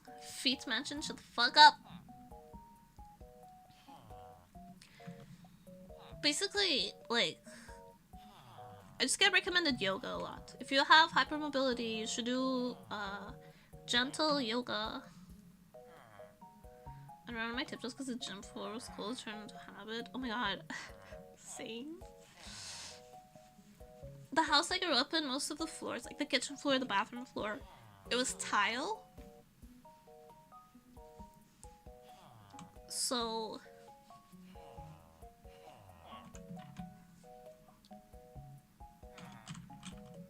I'll just walk on my tiptoes a lot because I didn't like the feeling of the cold tile.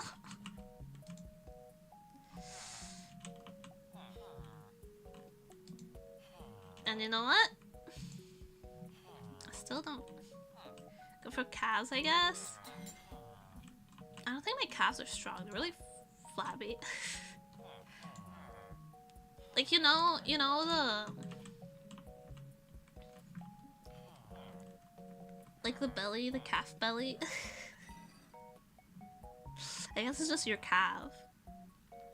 Mine is really jiggly. So I have no strength there. I know Alec has no jiggle on his calves because he bikes everywhere. He has strong, defined calves. I know, I looked. I looked.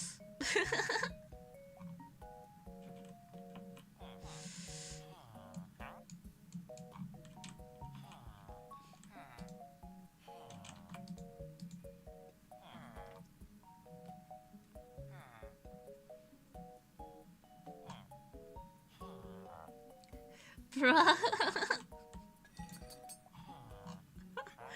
Don't bruh me. I was curious. You told me you biked a lot, and I was like, damn, this boy must have strong legs. And you did. You have strong legs.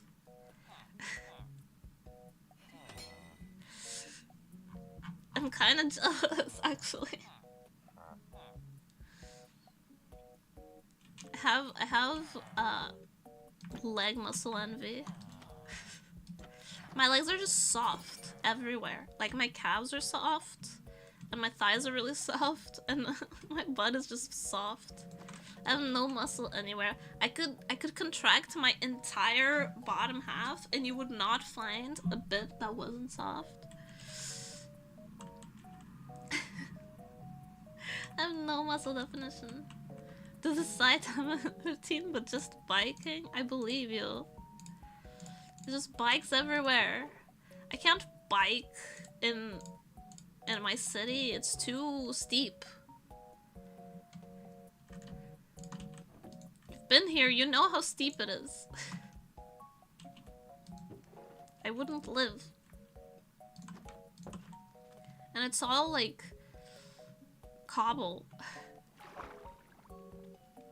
It's not good for biking.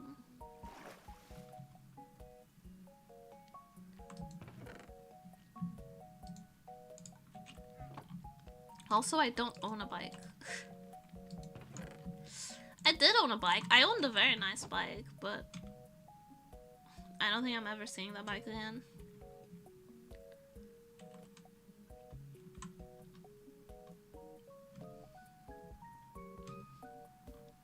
Which is bullshit because I fixed that bike! I want my bike saltiness. Okay, I had this really cute, pink bike with a basket. And it was my cousin's. And my cousin gave it to my mom for, like, fixing something. My mom fixed, like, this piece of furniture for her. So she gave her the bike as, like, a tradesies. And my mom, like, never rode a bike. And she was just like, you know what? You should just have it. It needs, like, some fixing up because it's been sitting for too long. So, like, here, have the bike. And I got the bike! And the bike, like, needed a new tire and needed to be repainted. And, like, the basket was rusty, so it needed to be treated. And I fixed up the bike real nice. And I used to ride it everywhere in my hometown. And, guess what? I'm never seeing that bike again. Never seeing that bike again. So salty. Bikes are so expensive.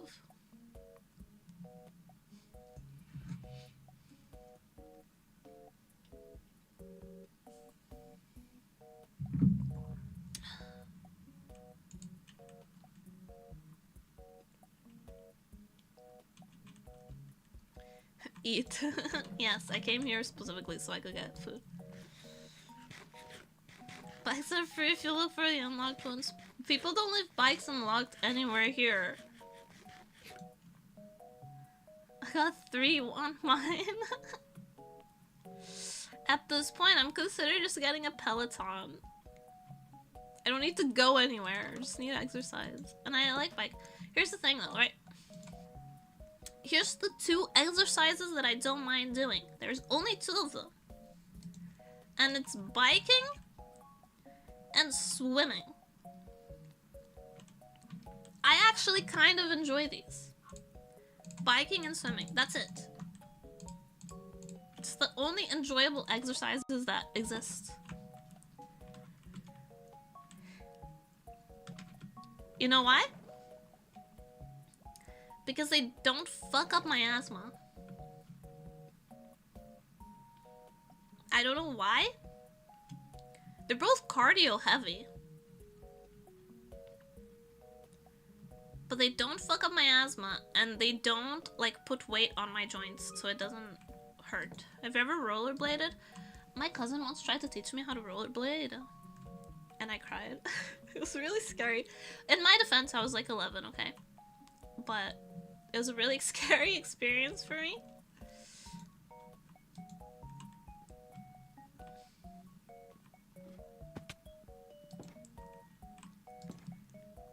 But I think it's mostly because the rollerblades didn't really fit me well. So I couldn't, like, get a good balance on them. I have a penny board, like skateboard. I have a penny board. But it's really old and doesn't really do great. Doesn't work great. You'll teach me how to rollerblade. Cool. I'm down. I'm down, but like I shake really badly, so you'll have to hold my hand. I tremble when I'm learning like anything that requires balance. I tremble like a newborn fawn.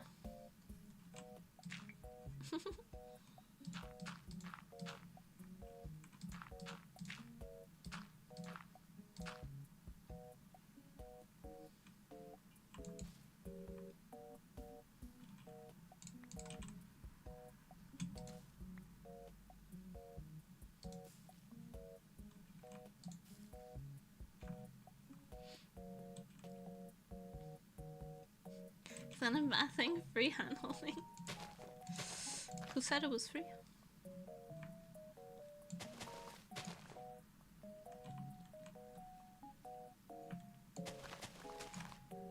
cost is that you have to teach me how to write. The cost is education.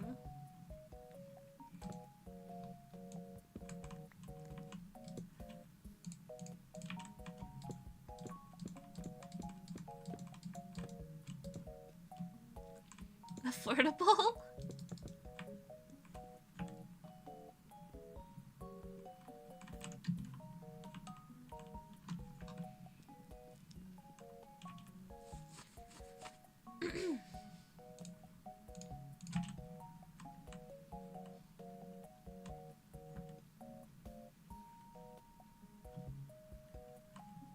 I want my heart to get stronger and I want my lungs to get stronger. That's my fitness goals.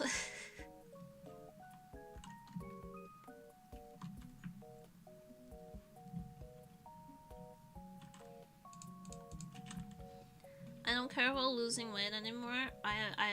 The sickness, the illness took away the last bit of weight that I needed to lose. You think?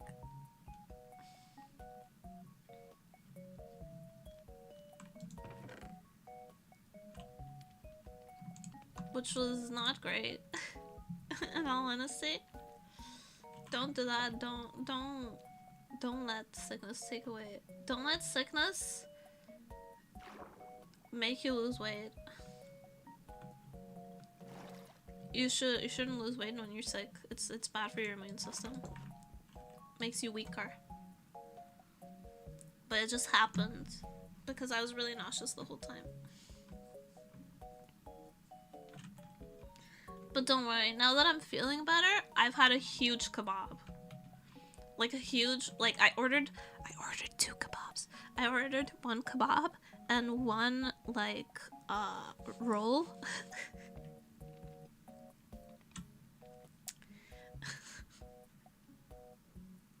I ordered one kebab, like 1 pita kebab and 1 roll and a large fry, and I ate all of it. Gotta go later.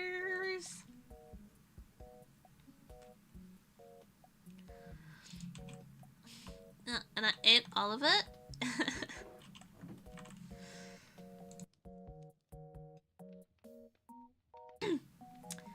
And then I was like, man, I wish there was dessert. And then I remembered that there were cookies, and I ate the cookies. And now I'm out of cookies. Small but no. Yeah, my stomach is like a TARDIS. It's bigger on the inside.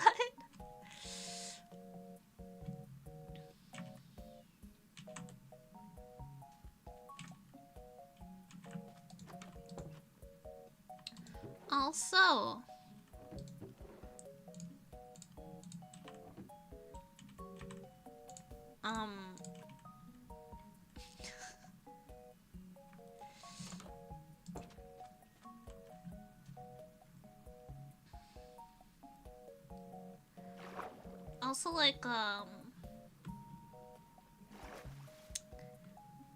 have another confession to make.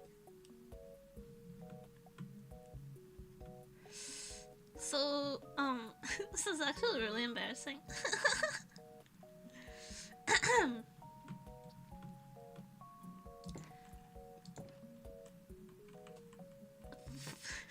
I'm sorry. I'll get it together. So I really like snacking, okay? But like I specifically like snacking in the middle of the night. And lately because I want to snack after everyone's already gone to bed. Like sometimes I go and like the snacks are already gone because it's really late, right?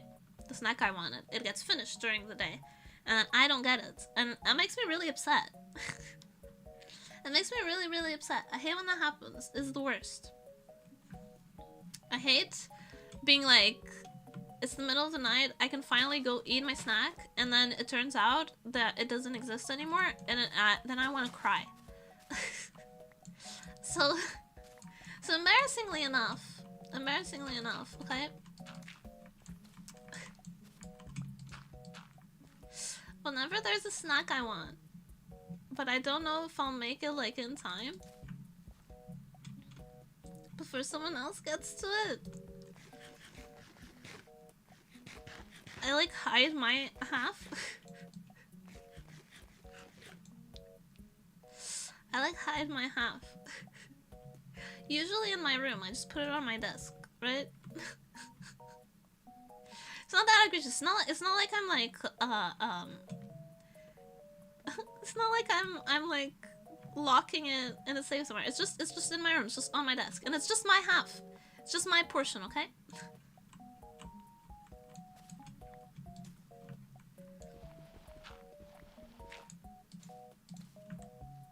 Actual so yeah, I just put it on my desk, and it worked for a while. It worked for a while there. And then whenever I knew I wanted to eat a snack later, I just put it on my desk, and then like people would like not touch it because it was on my desk, right? But lately, squirrel behavior. Yeah, so lately, I kept doing that, and then but then people would just come into my room and be like, "Hey, do you know where the chips are?"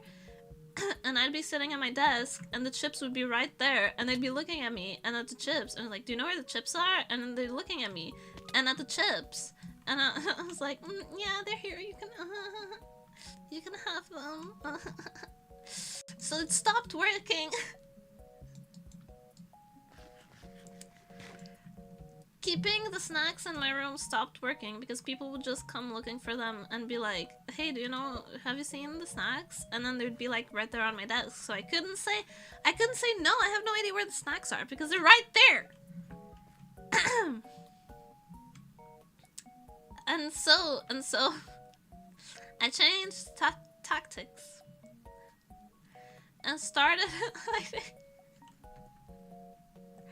and I started keeping them in the kitchen, but in like the most unlikely of places.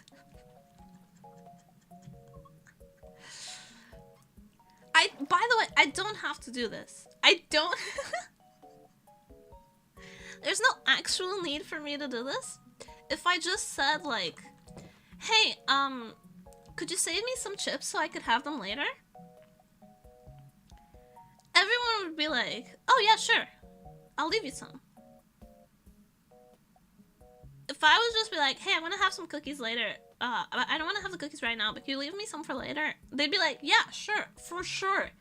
Like, it would be so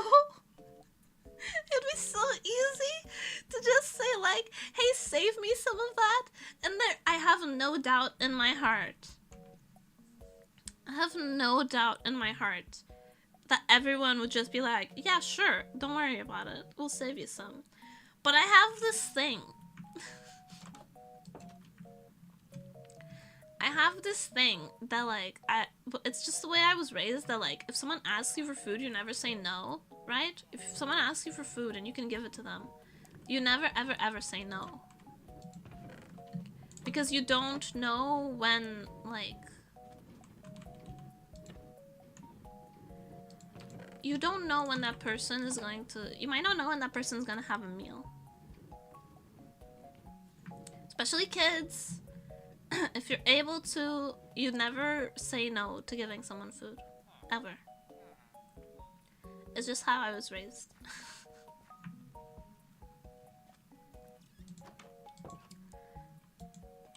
So I feel really awkward being like, "Hey, don't eat this." I feel really awkward, even though it's my half of the snacks. I feel really awkward being like, "Don't eat this. It's mine."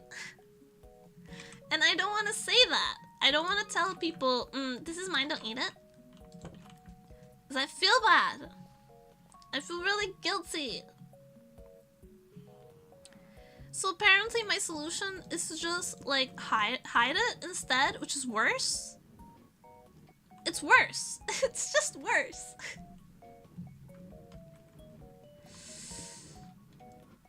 But anyways, I stopped putting them in my room, stopped working. So I started like put them in unlikely places in the kitchen. Cause like if anyone asks me, hey, where are the chips? I can just be like, I just like they're in the kitchen. And then but still they won't be able to find them. The mental gymnastics. The mental gymnastics. I could just say, save me some chips, please. I could just say that. It'd be so easy. It'd be so, why am I like this? So yeah, I started like hiding them in places in the kitchen.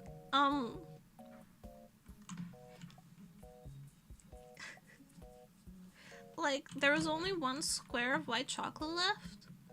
And I could have just said like, hey, can you save me the last piece? I'd like to have it later because I haven't had much of the chocolate yet. And it would just be like, yeah, sure. And then I could have it later. But did I do that? No. I put it in a Tupperware behind all the other Tupperware on the Tupperware shelf. And then I came in like a little gremlin in the night and I ate the one piece of white chocolate.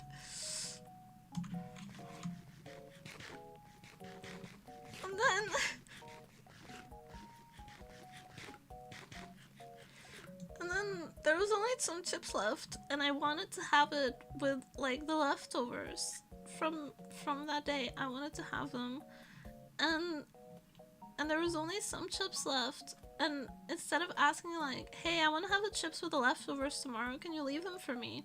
Which would have been really easy and met with no resistance whatsoever. I hid the chips in the bread basket.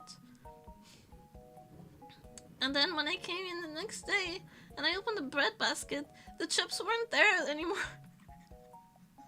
And I was really upset. And I turned to my housemates and I was like, did you eat the chips? And I was really angry because I was hungry. I was like, did you eat my chips? And they were like, no. And no one had eaten the chips. And then I remembered that I'd come in the middle of the night and finish the chips. Anyways.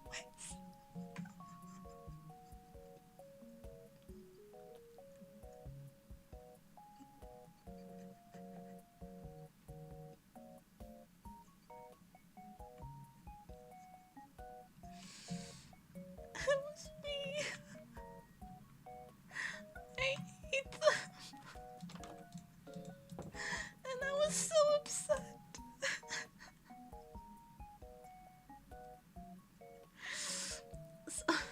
So my goal for the New Year's is to not do that anymore. And if I want something to just say, to just ask to just ask for it. Here's the thing though, like I have no reason to do this. Okay, here's all the reasons why I don't have to do this, okay? Number one, we all try to be conscious of like, how much of a certain snack we eat if it's shared snacks. We're all trying to be conscious of like only eating our portion. So if I notice that someone's eating into my portion, I could just say like, hey, I haven't had any of this yet. And they'd be like, oh, I'm sorry, I'll leave you the rest. I mean, it's your half anyways.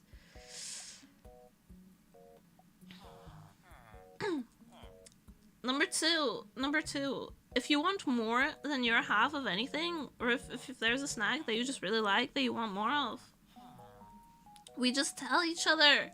We just say like, hey, can I have this? And 9 times out of 10 the answer is yes. Like, yeah, sure, for real, we'll just buy more. And number 3, and perhaps most glaringly, like, your disappointment in me is just going to mount up. It's just going to get bigger. Because most egregiously, oftentimes, I don't even ask anyone to buy me snacks. I'll just be like, oh, I like this, or we haven't had this in a while. And the people around me are so attentive and so kind that they'll just buy it without me asking. They'll just come home in a random day of the week and be like, hey, I remember you said you really like those cheesecake bars, so I bought you some.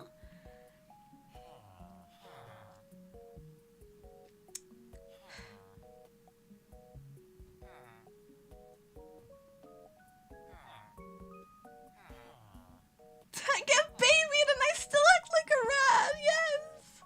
I'm sorry! I'm sorry!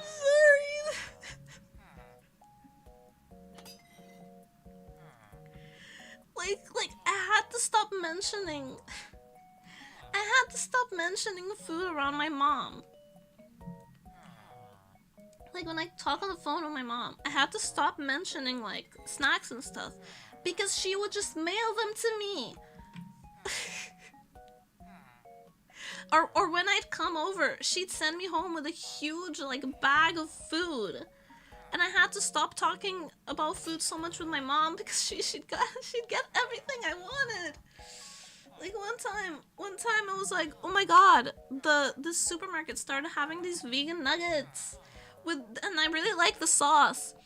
And she bought me 5 boxes. She bought me 5 boxes of the nuggets because I like the sauce. And she told me, like, hey, I went looking if they had just the sauce, and they didn't. I'm sorry. She apologized to me that they're like, they didn't sell just the sauce. So she bought me 5 boxes of the nuggets. Like a couple weeks ago, I was like,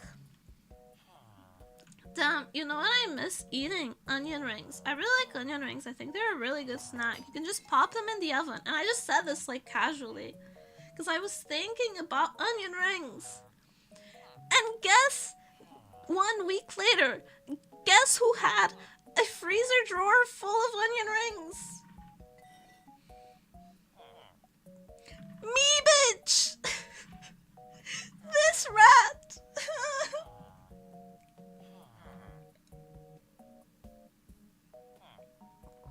How many did you hide? They're frozen food, so I couldn't hide them. They had to stay in the freezer. But no one touched them, because no one else cares about, like... No one else cares about, like, my vegan nuggets or my onion rings. No one cares. They get them for me just because I like them. I'm so spoiled. I'm legitimately so spoiled. And I still act like this. And I wish...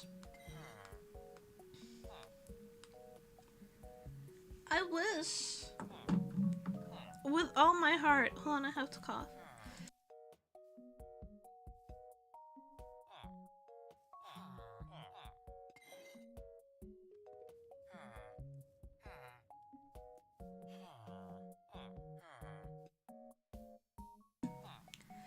I wish I could just man up and like and just be honest. And if there's little chips left, just be like, hey, I kind of want those chips. And they'd give them to me. They'd buy more chips. I would get more chips if I just said, hey, I kind of want those chips. More chips would be bought. I would have those chips and then more. Just not be a rat. Yeah. All I had to do was just not be a rat. Not be a little trash goblin. And it's so hard for me to just not be a trash goblin, and I don't know why. I don't understand why I'm like this. I don't have any iron. What am I doing here then? Oh my god.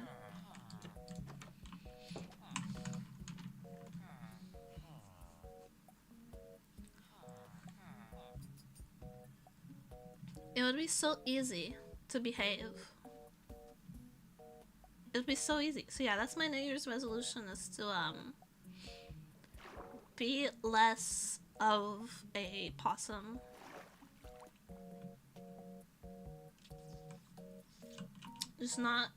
just release my raccoon origins and be better. That's my New Year's resolution.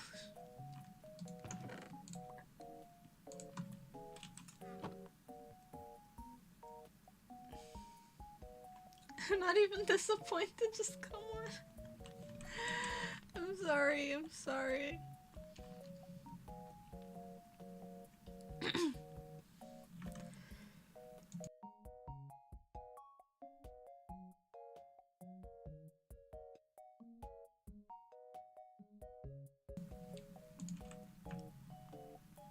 I'm really sorry for being like this. It's not what I want.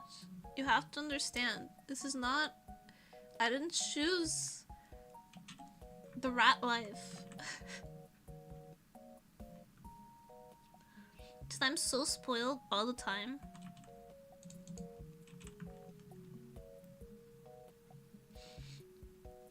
That...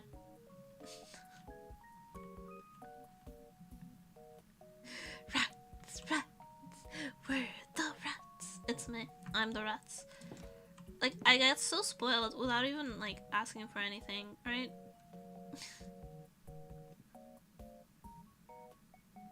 The rat light shows me. Yeah. It's like this. Okay. This is, Memory is genuine psychological trauma.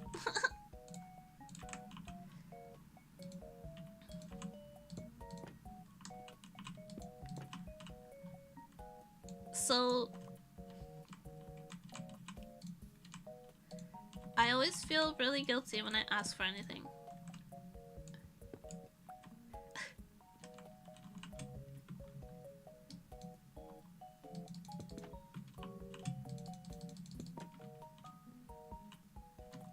No reason. I mean, plenty of reason. I had a rough childhood. I have a rough couple of formative years, okay? But, I always feel really guilty when I ask for anything. So I never ask for anything. But I'm surrounded by really kind, loving people. Somehow. My voice is going, I'm sorry. So I end up being really spoiled.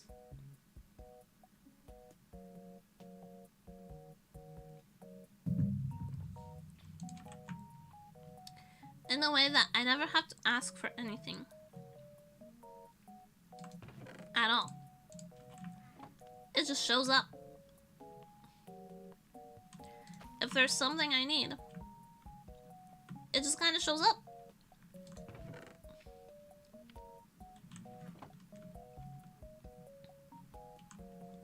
Or even if it's something that I want. Like I said, I'd be like, offhanded remark to like, oh yeah, we haven't had those little cheesecake desserts in a while. Those were good. And I don't mean anything by it. And then next week they'll be in the fridge. Not a word. Not anything. It just shows up. Out of the kindness of people's hearts. And I asked, I was like, why'd you get this? And they just say because it would make you happy. And it does make me happy. I love it. I love this.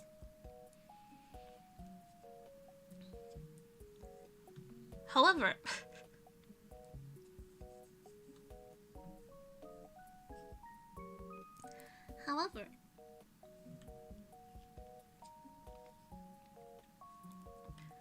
never having to ask for anything paired with the fact that I'm really scared to ask for the things that I want and the stuff I need.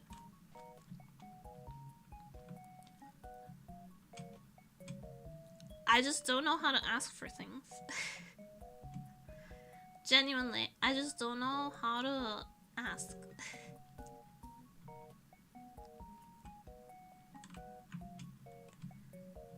I feel really uncomfortable asking for things. And I never have to, so I never developed the skill.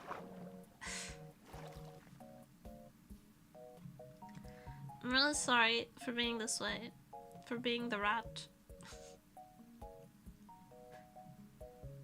I'll do better, hopefully. You're lucky you're cute.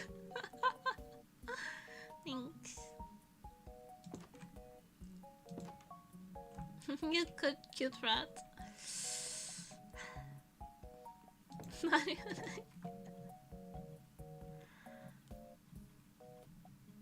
But I need to stop forgetting when I eat the chips that I was saving, because that's a lot of heartache.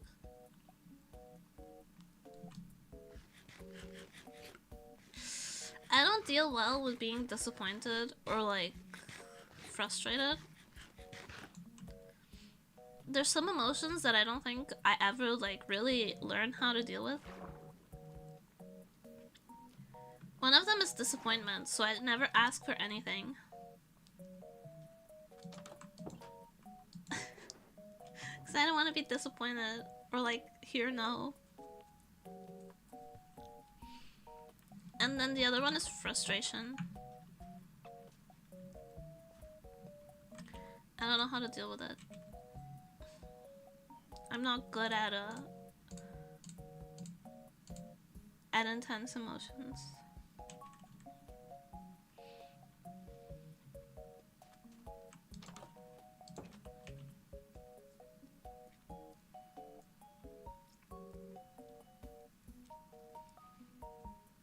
You never ask for anything.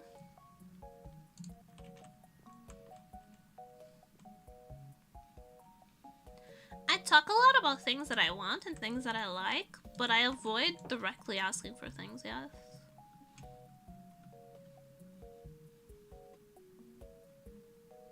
I only ask, like, if someone asks me directly what I want, I'll say so, but otherwise I avoid it really.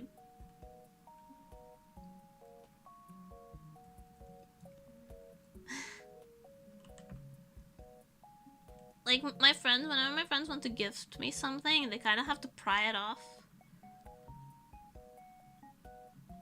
Like, when we went to eBay, there was a Pecora figurine, and I was, like, crying looking at it, and I knew I couldn't afford it, and my friend was offering to buy it, and he was like, do you want it? And I was like, no, it's okay, don't, it's okay, it's really expensive, it's okay, don't. And he's like, do you want it? And I was like, please, you don't understand, please don't make me say it. And he just was like, do you want it? Yes. Then I'm buy it for you. But it had to be like pried off of me with pliers. And I cried. Multiple times.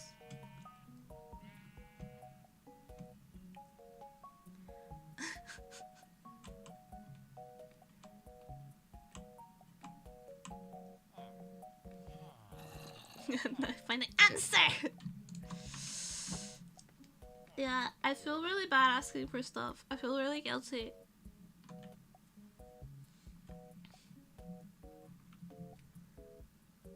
I wanted to have canned okay, so you know how cheap a can of peaches is, right? I really like canned peaches. And I was like, I really wanted to start having like a can of peaches just in the house, so that I could make like desserts and just randomly eat them and stuff, because I like peaches. I like canned peaches. And a can of peaches is really cheap. And it's really easy to get. There's just at the supermarket, and it's really cheap, and it's really easy. And I really wanted to start having peaches around. Did I ask for them? No. Do we have them anyways? Yes. How? Because we happened to stumble upon a peach cobbler recipe, and I said offhandedly, I wish I could be the kind of person that just like has a can of peaches in their pantry. To which the people around me turned to face me and went, we can get you peaches, they're really cheap. You just have to say so.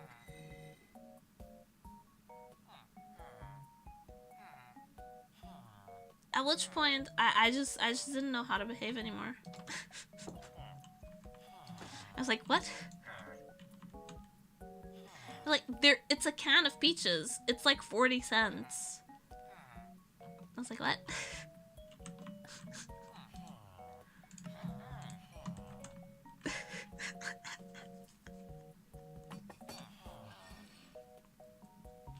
And now there's always peaches in the pantry.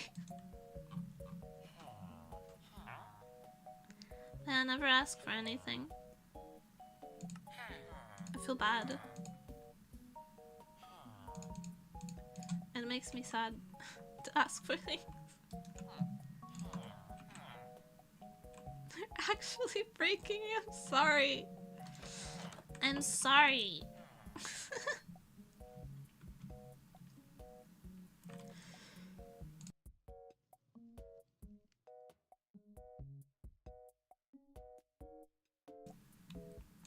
I'm just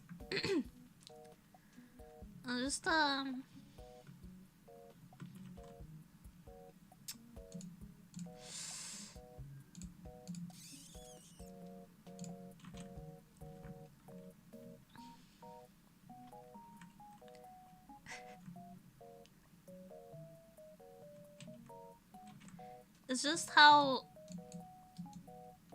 how it goes, okay? Goober, that's it. I'm a goober, I'm sorry.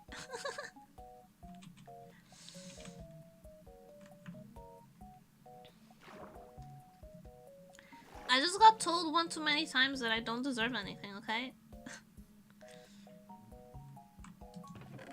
This is what happens when you tell people in their formative years that they don't deserve anything, actually. And they kind of end up believing it, and they're like, I don't deserve things, so it's okay.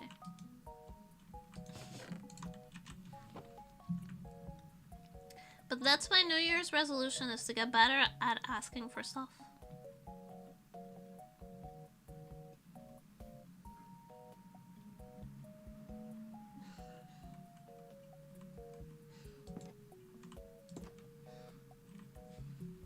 Where's the bunk? I'm gonna do it now. Hold on.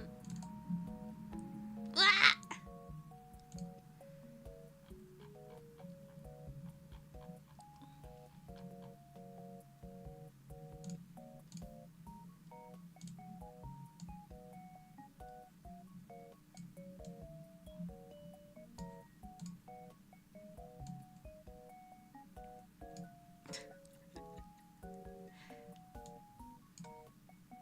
There.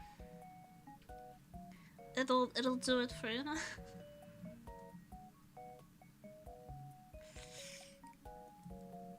I'm sorry. I'll do better. It's my New Year's resolution to just ask for things when I need them or when I want them, okay?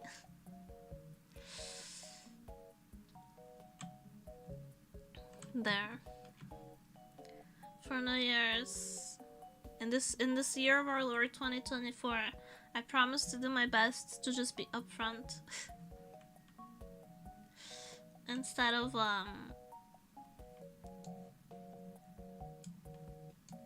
ignoring and hiding and being a rat.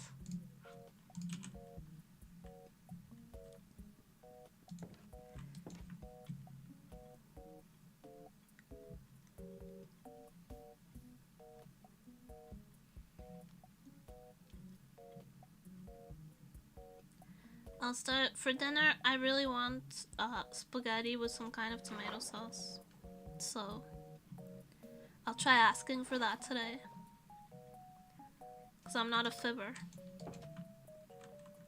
If I say I'm gonna do my best, I mean it. I'm gonna ask for tomato sauce spaghetti for dinner.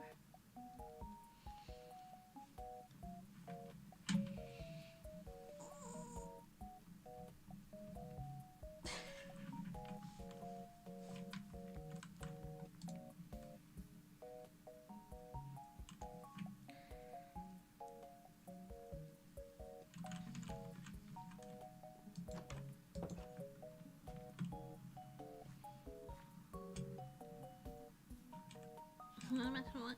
I'm kind of hungry. Yeah, it's almost dinner time.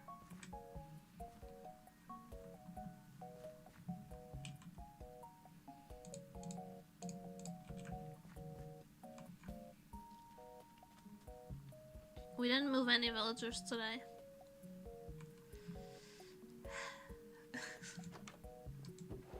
That's on me mostly.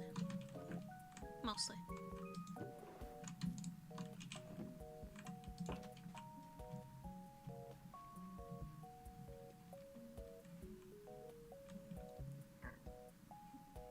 Oh my god.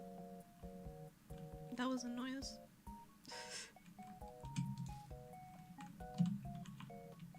That my throat just made.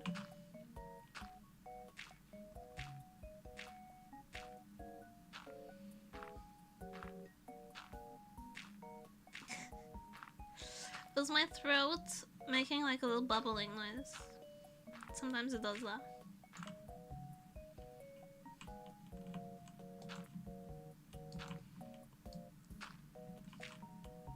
That I was wondering about.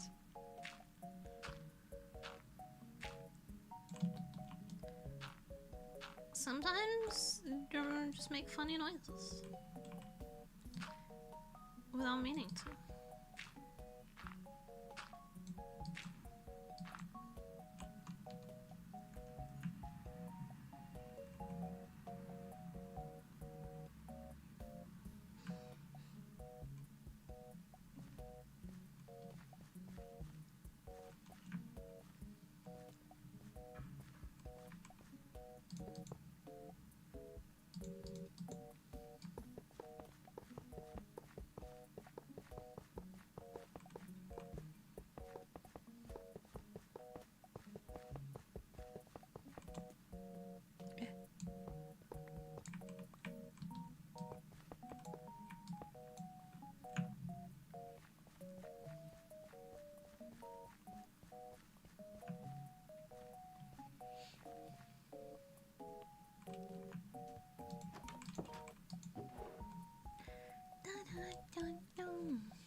Where's my minecart?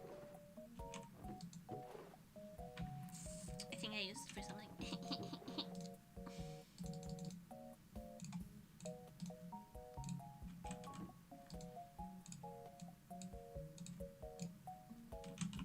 Boot.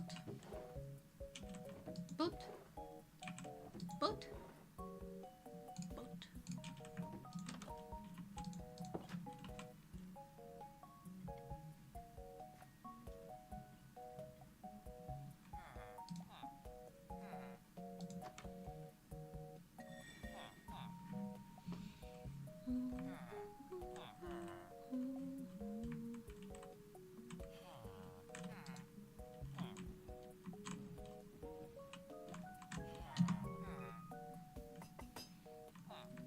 I've been watching a lot of weird movies lately. Like A24 movies are always weird.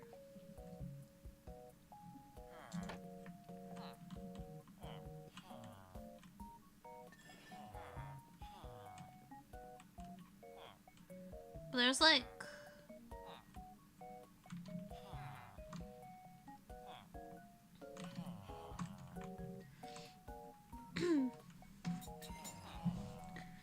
there's like somewhat normal weird A24 movies, like Hereditary and Midsommar, which are like horror movies, but they're pretty normal.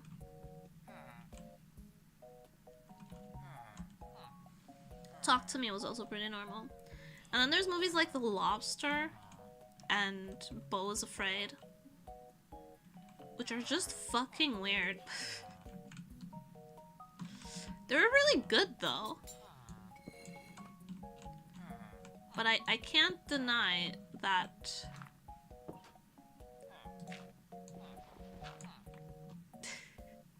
that they were very, very weird.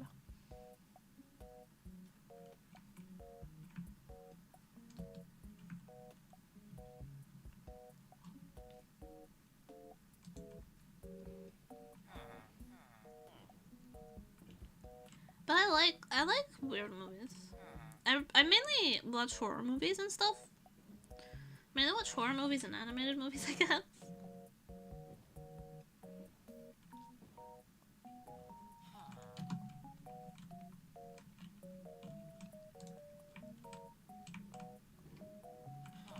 Fuck you. No.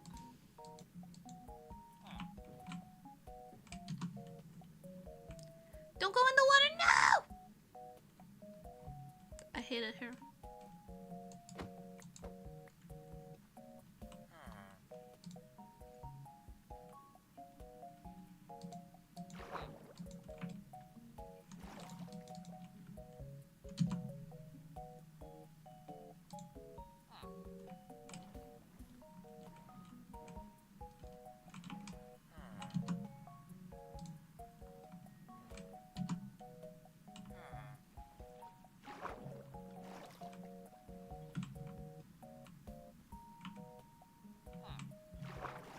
I hate it here.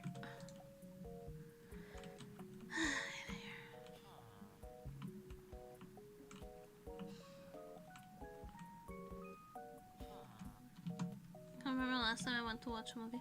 Oh, I'm gonna go watch Godzilla -1 in theaters, hopefully. We didn't think it was coming to theaters here, but we found out it was. So we're really excited to go watch it.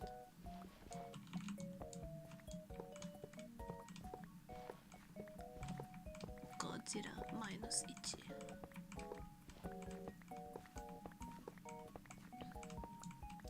I'm very hype.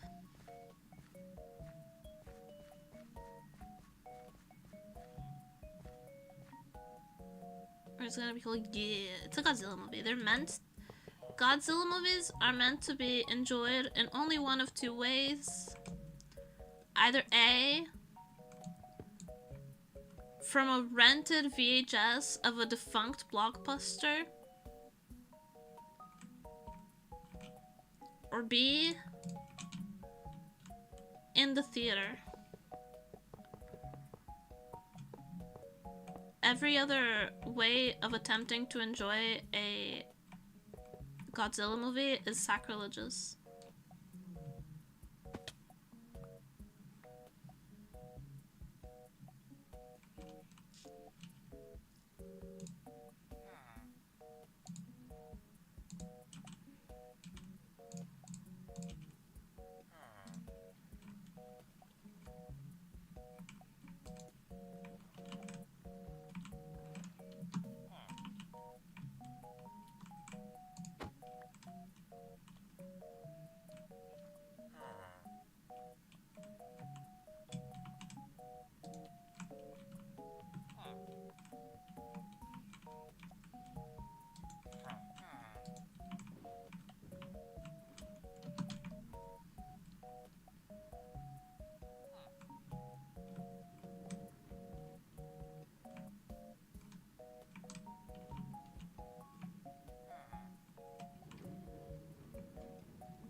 So I'm really excited about going to watch Godzilla -1.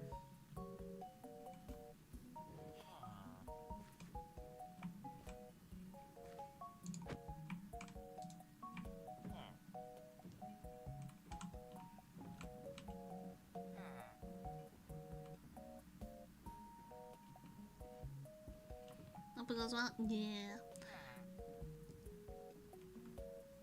Going to the movies is always really rather hit or miss for me. Like,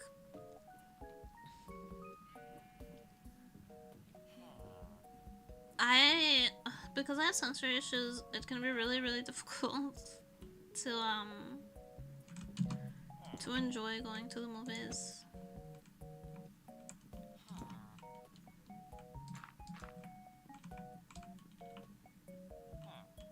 Fuck you. Go in there.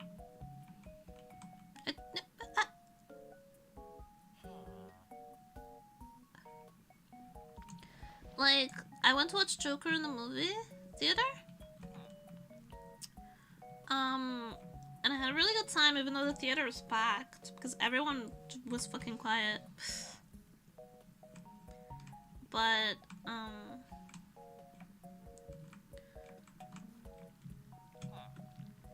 I also went to watch Oppenheimer. Here's the thing, I went to watch Barbie and Oppenheimer pretty close together.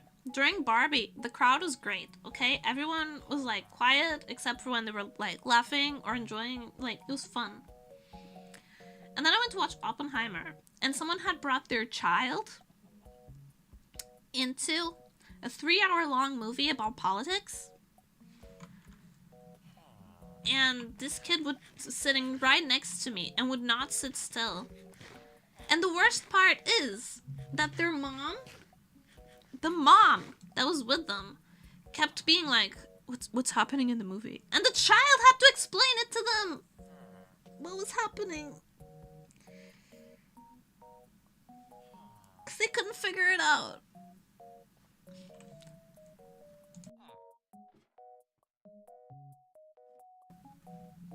So they spent the entire movie whispering and talking, and the child couldn't, like, after 1.5 hours, the child could no longer sit still, obviously. And they're sitting right next to me, and I lost my goddamn mind. Also, when I went to watch, the new, Into the Multiverse Spider-Man, or Across the Multiverse, I always forget which one is which. I went to watch the new Spider-Man in theaters.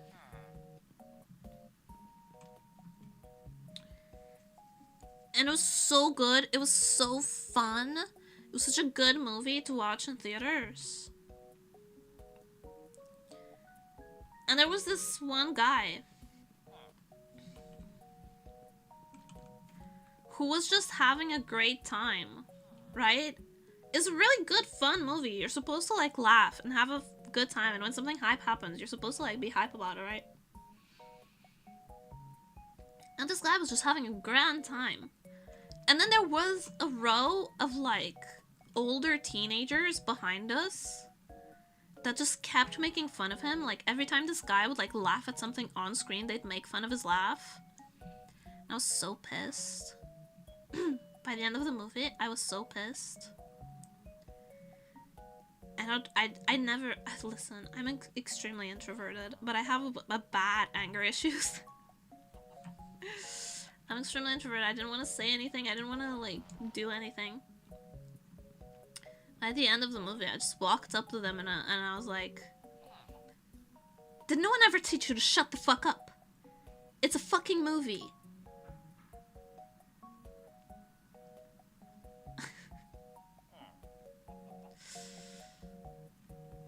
So I told them off. I scolded them.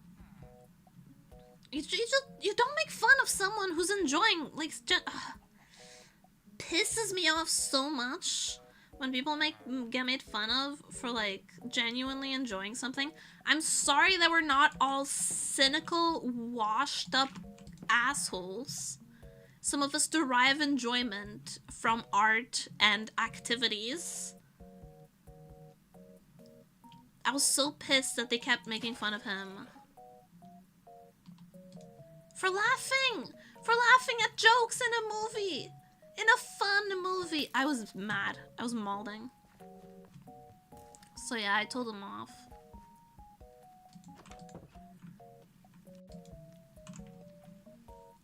So that's why I'm kind of wary of going... TLDR. Kind of wary of going to the movies, you know? I love the experience of, like, watching a big fun movie, like, especially something that's like animated or has, like, really cool, like, kaiju stuff. I really prefer watching it in theaters, but I cannot stand other people being assholes. I can't stand impoliteness, and it makes me really overwhelmed and stressed. Like I said, I don't deal well with being frustrated. Frustration is an emotion that I cannot manage on my own.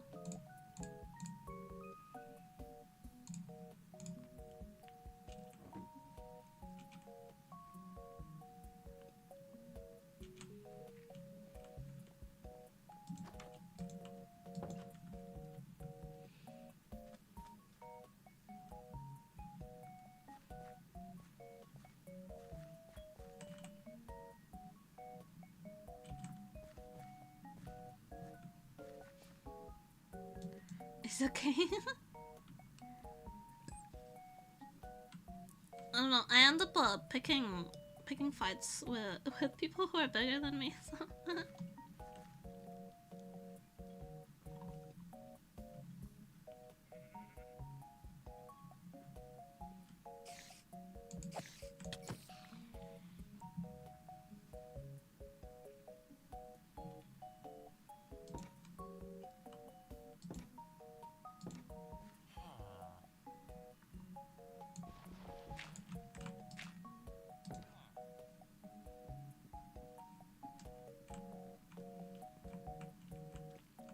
Yes.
Protection.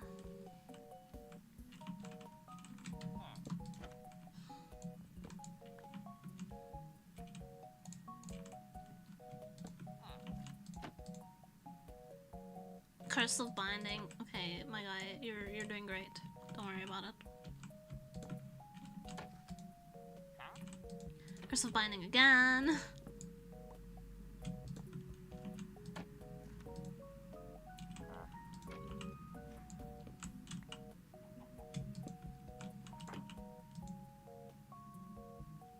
Wild 6-3, no things.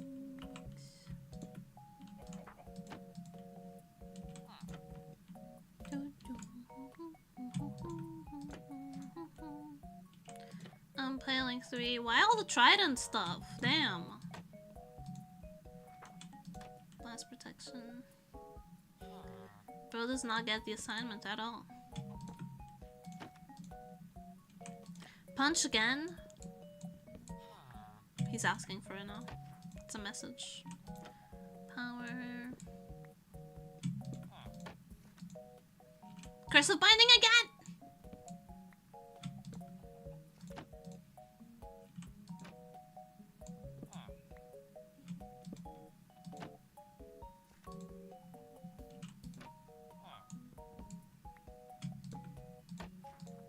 He just doesn't get it.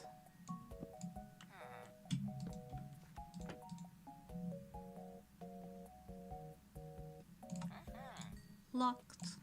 Suck touch, thank you.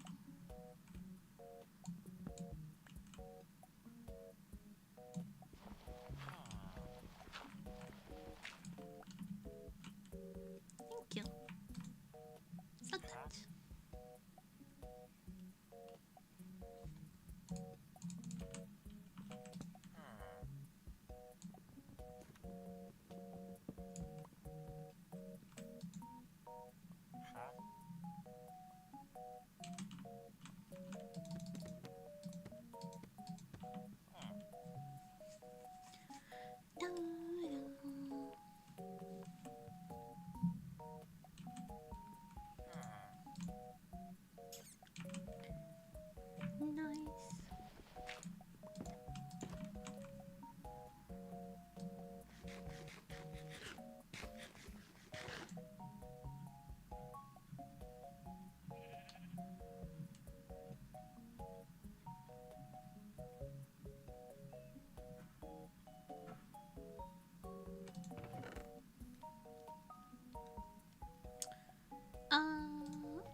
It's almost dinner time, so.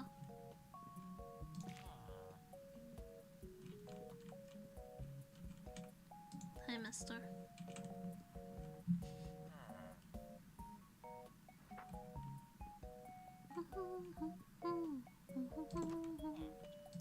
Have dinner at 8 too, yeah.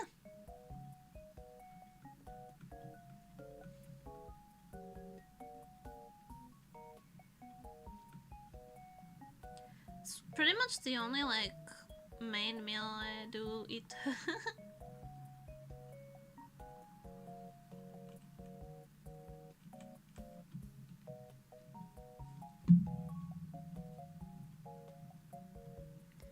I wake up, I have like a quick meal.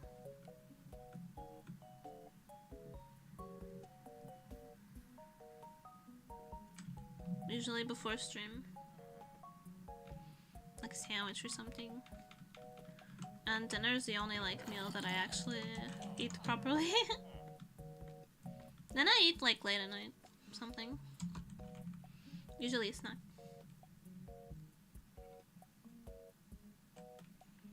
I've never met someone who doesn't eat dinner right after pizza. Yeah, I know some people who eat it like a little bit earlier or a little bit later, like 7 or 9 at the latest, but it's always around 8.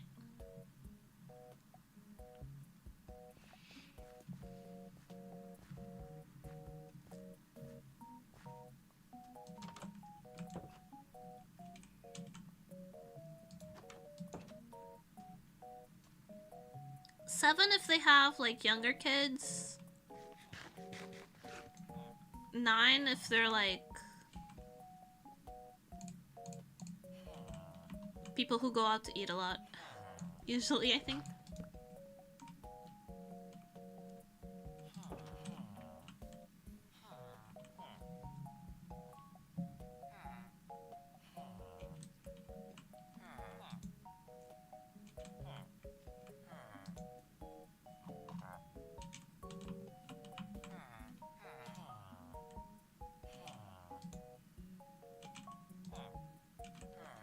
Up and smooth.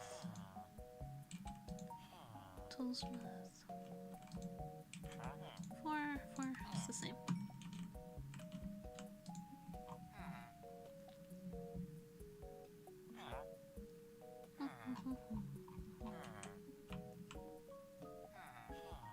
Day at 7 because the kid will finish at 8, yeah.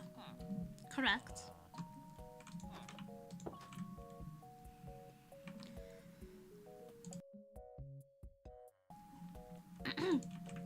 They at 7 because their kid takes forever to eat, or because they want their kid to go to bed early so that they can have some peace and quiet.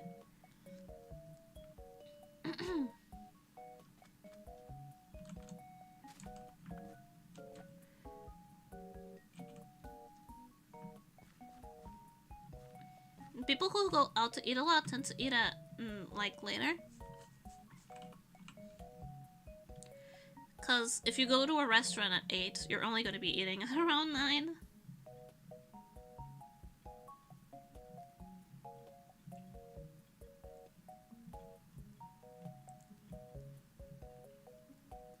But I think everyone kind of aims for 8. Whether they make it or not depends on the circumstances. But everyone aims to be like eating at 8.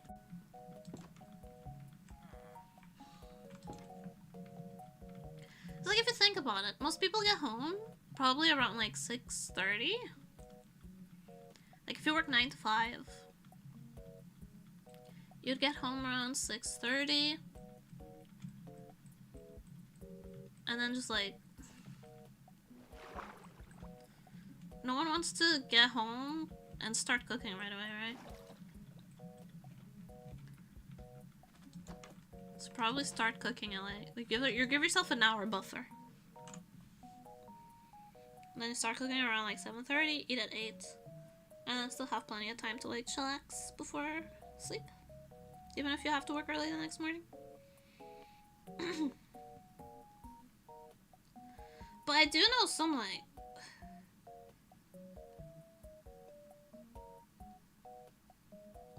people, like British people eat really early, I think.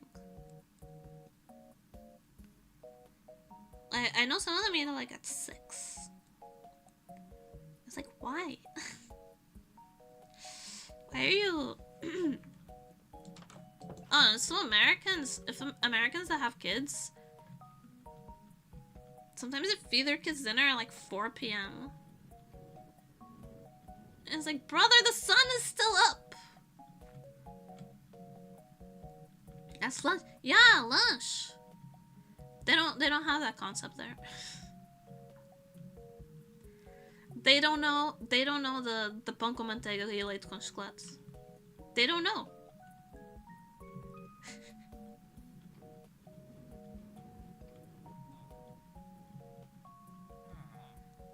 Pão com manteiga e fiambre e mocal. Sheesh.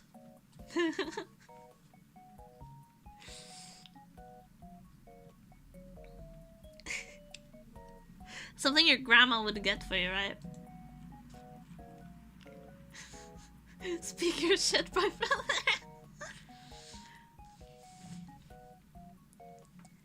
The grandma, the goated grandma. Pão com manteiga e fiambre mocal.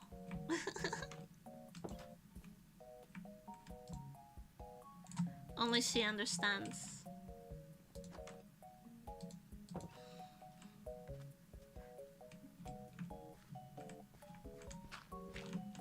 It's these things that make us very Portuguese.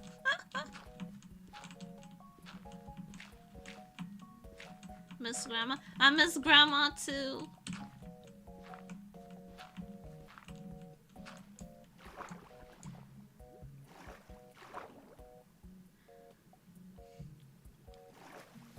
My dad had this thing.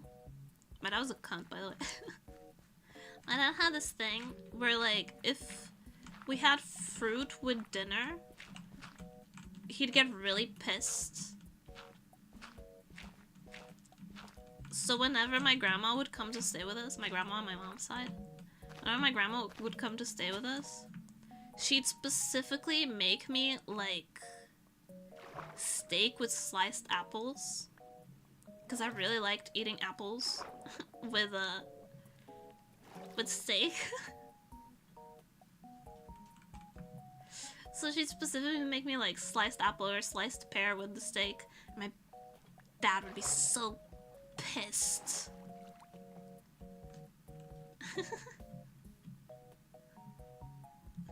Something so simple. He'd be furious. And my grandma would just be like, she likes it, let her have it. That was with grapes. My grandma, the only person who never judged me for peeling grapes. The only person. She'd help me peel them. She enabled my grape peeling. Everyone else would get so angry when I started peeling grapes. My grandma was like, as long as you eat the seeds, that's where the fiber is. And I'm like, yeah, I'll eat the seeds, but I don't want the fucking peel. She's like, as long as you eat the seeds, that's where the fiber is. I have no problem eating, like, you don't eat the seeds? I eat the seeds!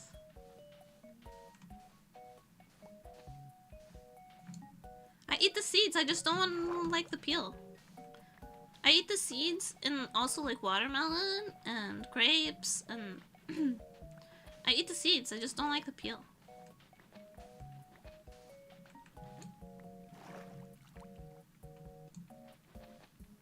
Alright. Yeah, I also don't eat oranges or tangerines. I can't stand how they smell and taste. I don't like oranges. Someone starts peeling an orange next to me, I'm angry. I can't stand it.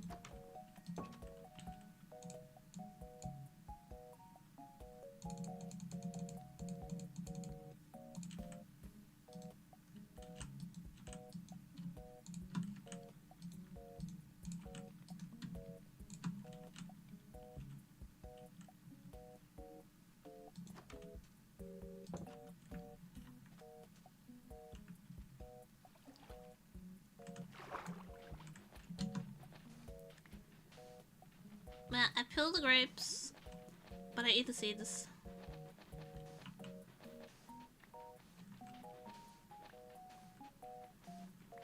And my grandma supported my decision.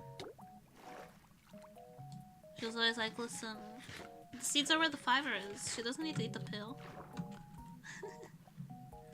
Thing is, the texture of the peel and the fact that it's bitter. It's what I can't stand about it. I'm very picky with textures.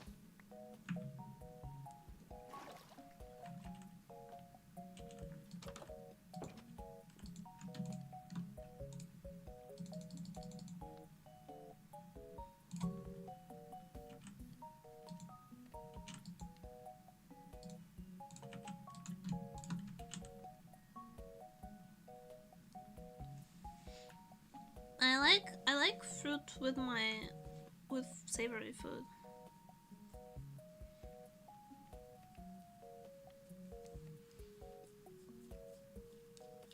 When I wasn't allowed when I was little, something like that. So my grandma would always make it for me.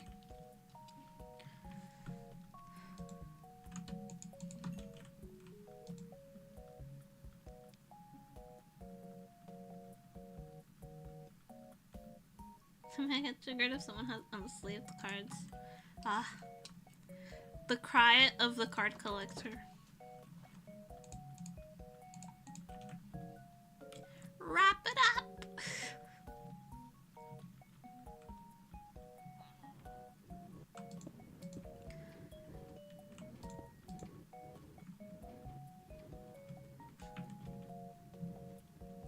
They get so damaged because of the oils in your hands. I get it.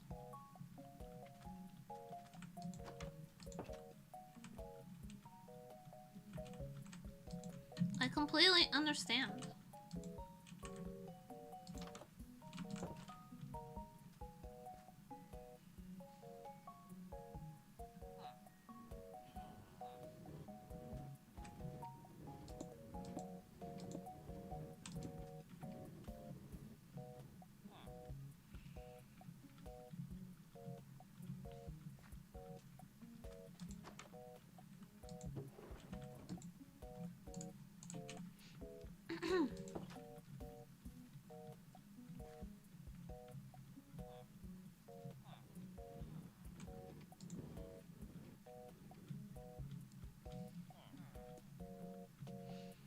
I'm that way about people who don't like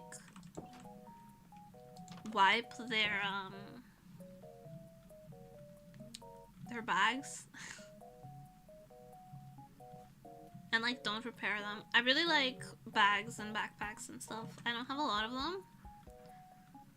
I have like less than 10, but I really like them.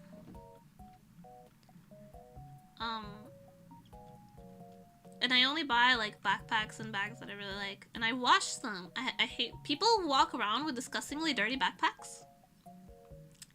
You're not in high school anymore. Wash that shit. Put it in the washing machine. You're nasty. And if it's like leather or pleather or any like non-porous material, just wipe them. Just use a little bit of like cleaning solution and wipe them clean. This isn't high school anymore. Wash your shit. And like full-grown adults that walk around with a backpack that's like completely destroyed in the bottom. Like you can see the threads coming apart on it, and I'm just like, just fix it. Just do some reinforcing stitches. They're not hard to do. Just stitch the bottom. It's so easy.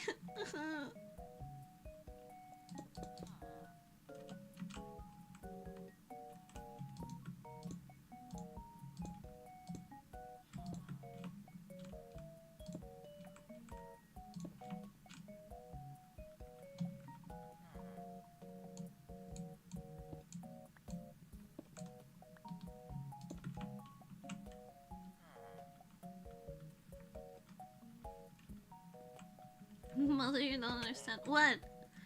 Is it fashionable to have a destroyed backpack? Listen, my backpack, the one that I used to like carry my laptop when I go anywhere and stuff. Like the proper backpack.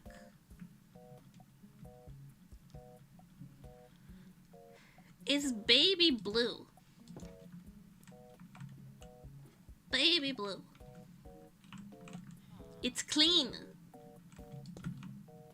It doesn't have holes in it.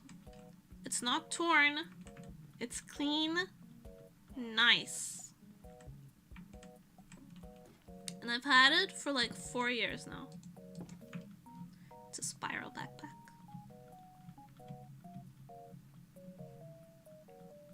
Just have an office backpack as long as it's fucking clean and not destroyed. Cause like you can tell when a backpack is worn, right? Normal wear and tear is fine.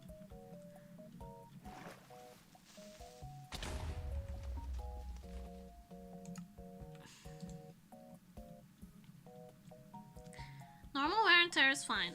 You can tell when something is just like worn down because it's been used a lot. That's okay. That's okay. You know what's not okay? When your backpack is destroyed because you don't take care of it.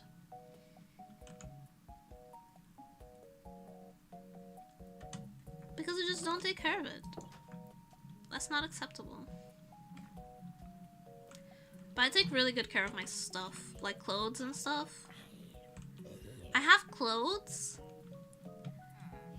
that were my mom's from when she was a teenager. So they're legitimately like 40-year-old clothes, right? Not to age my mom, I'm sorry, Mom. But I have clothes that are like many decades old. And I take such good care of them. Like, I wash all my clothes in cold water, and I repair whenever, like, a stitch comes undone, I repair it by hand.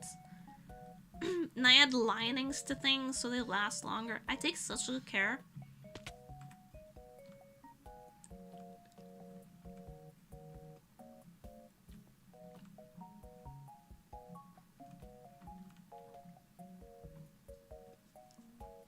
Is this the ANA meeting?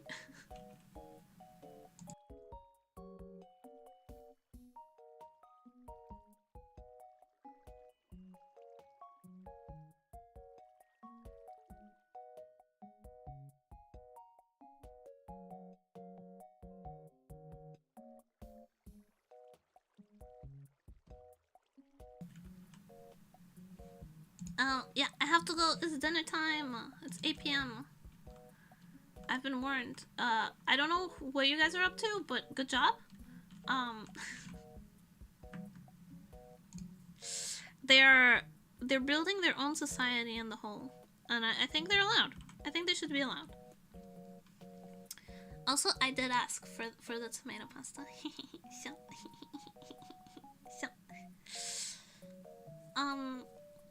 thank you everybody for coming. Thank you for staying. I hope you had fun hanging out with me because I had fun hanging out with you. I'll see you tomorrow for something else. I'm gonna start posting schedules again because I'm feeling better.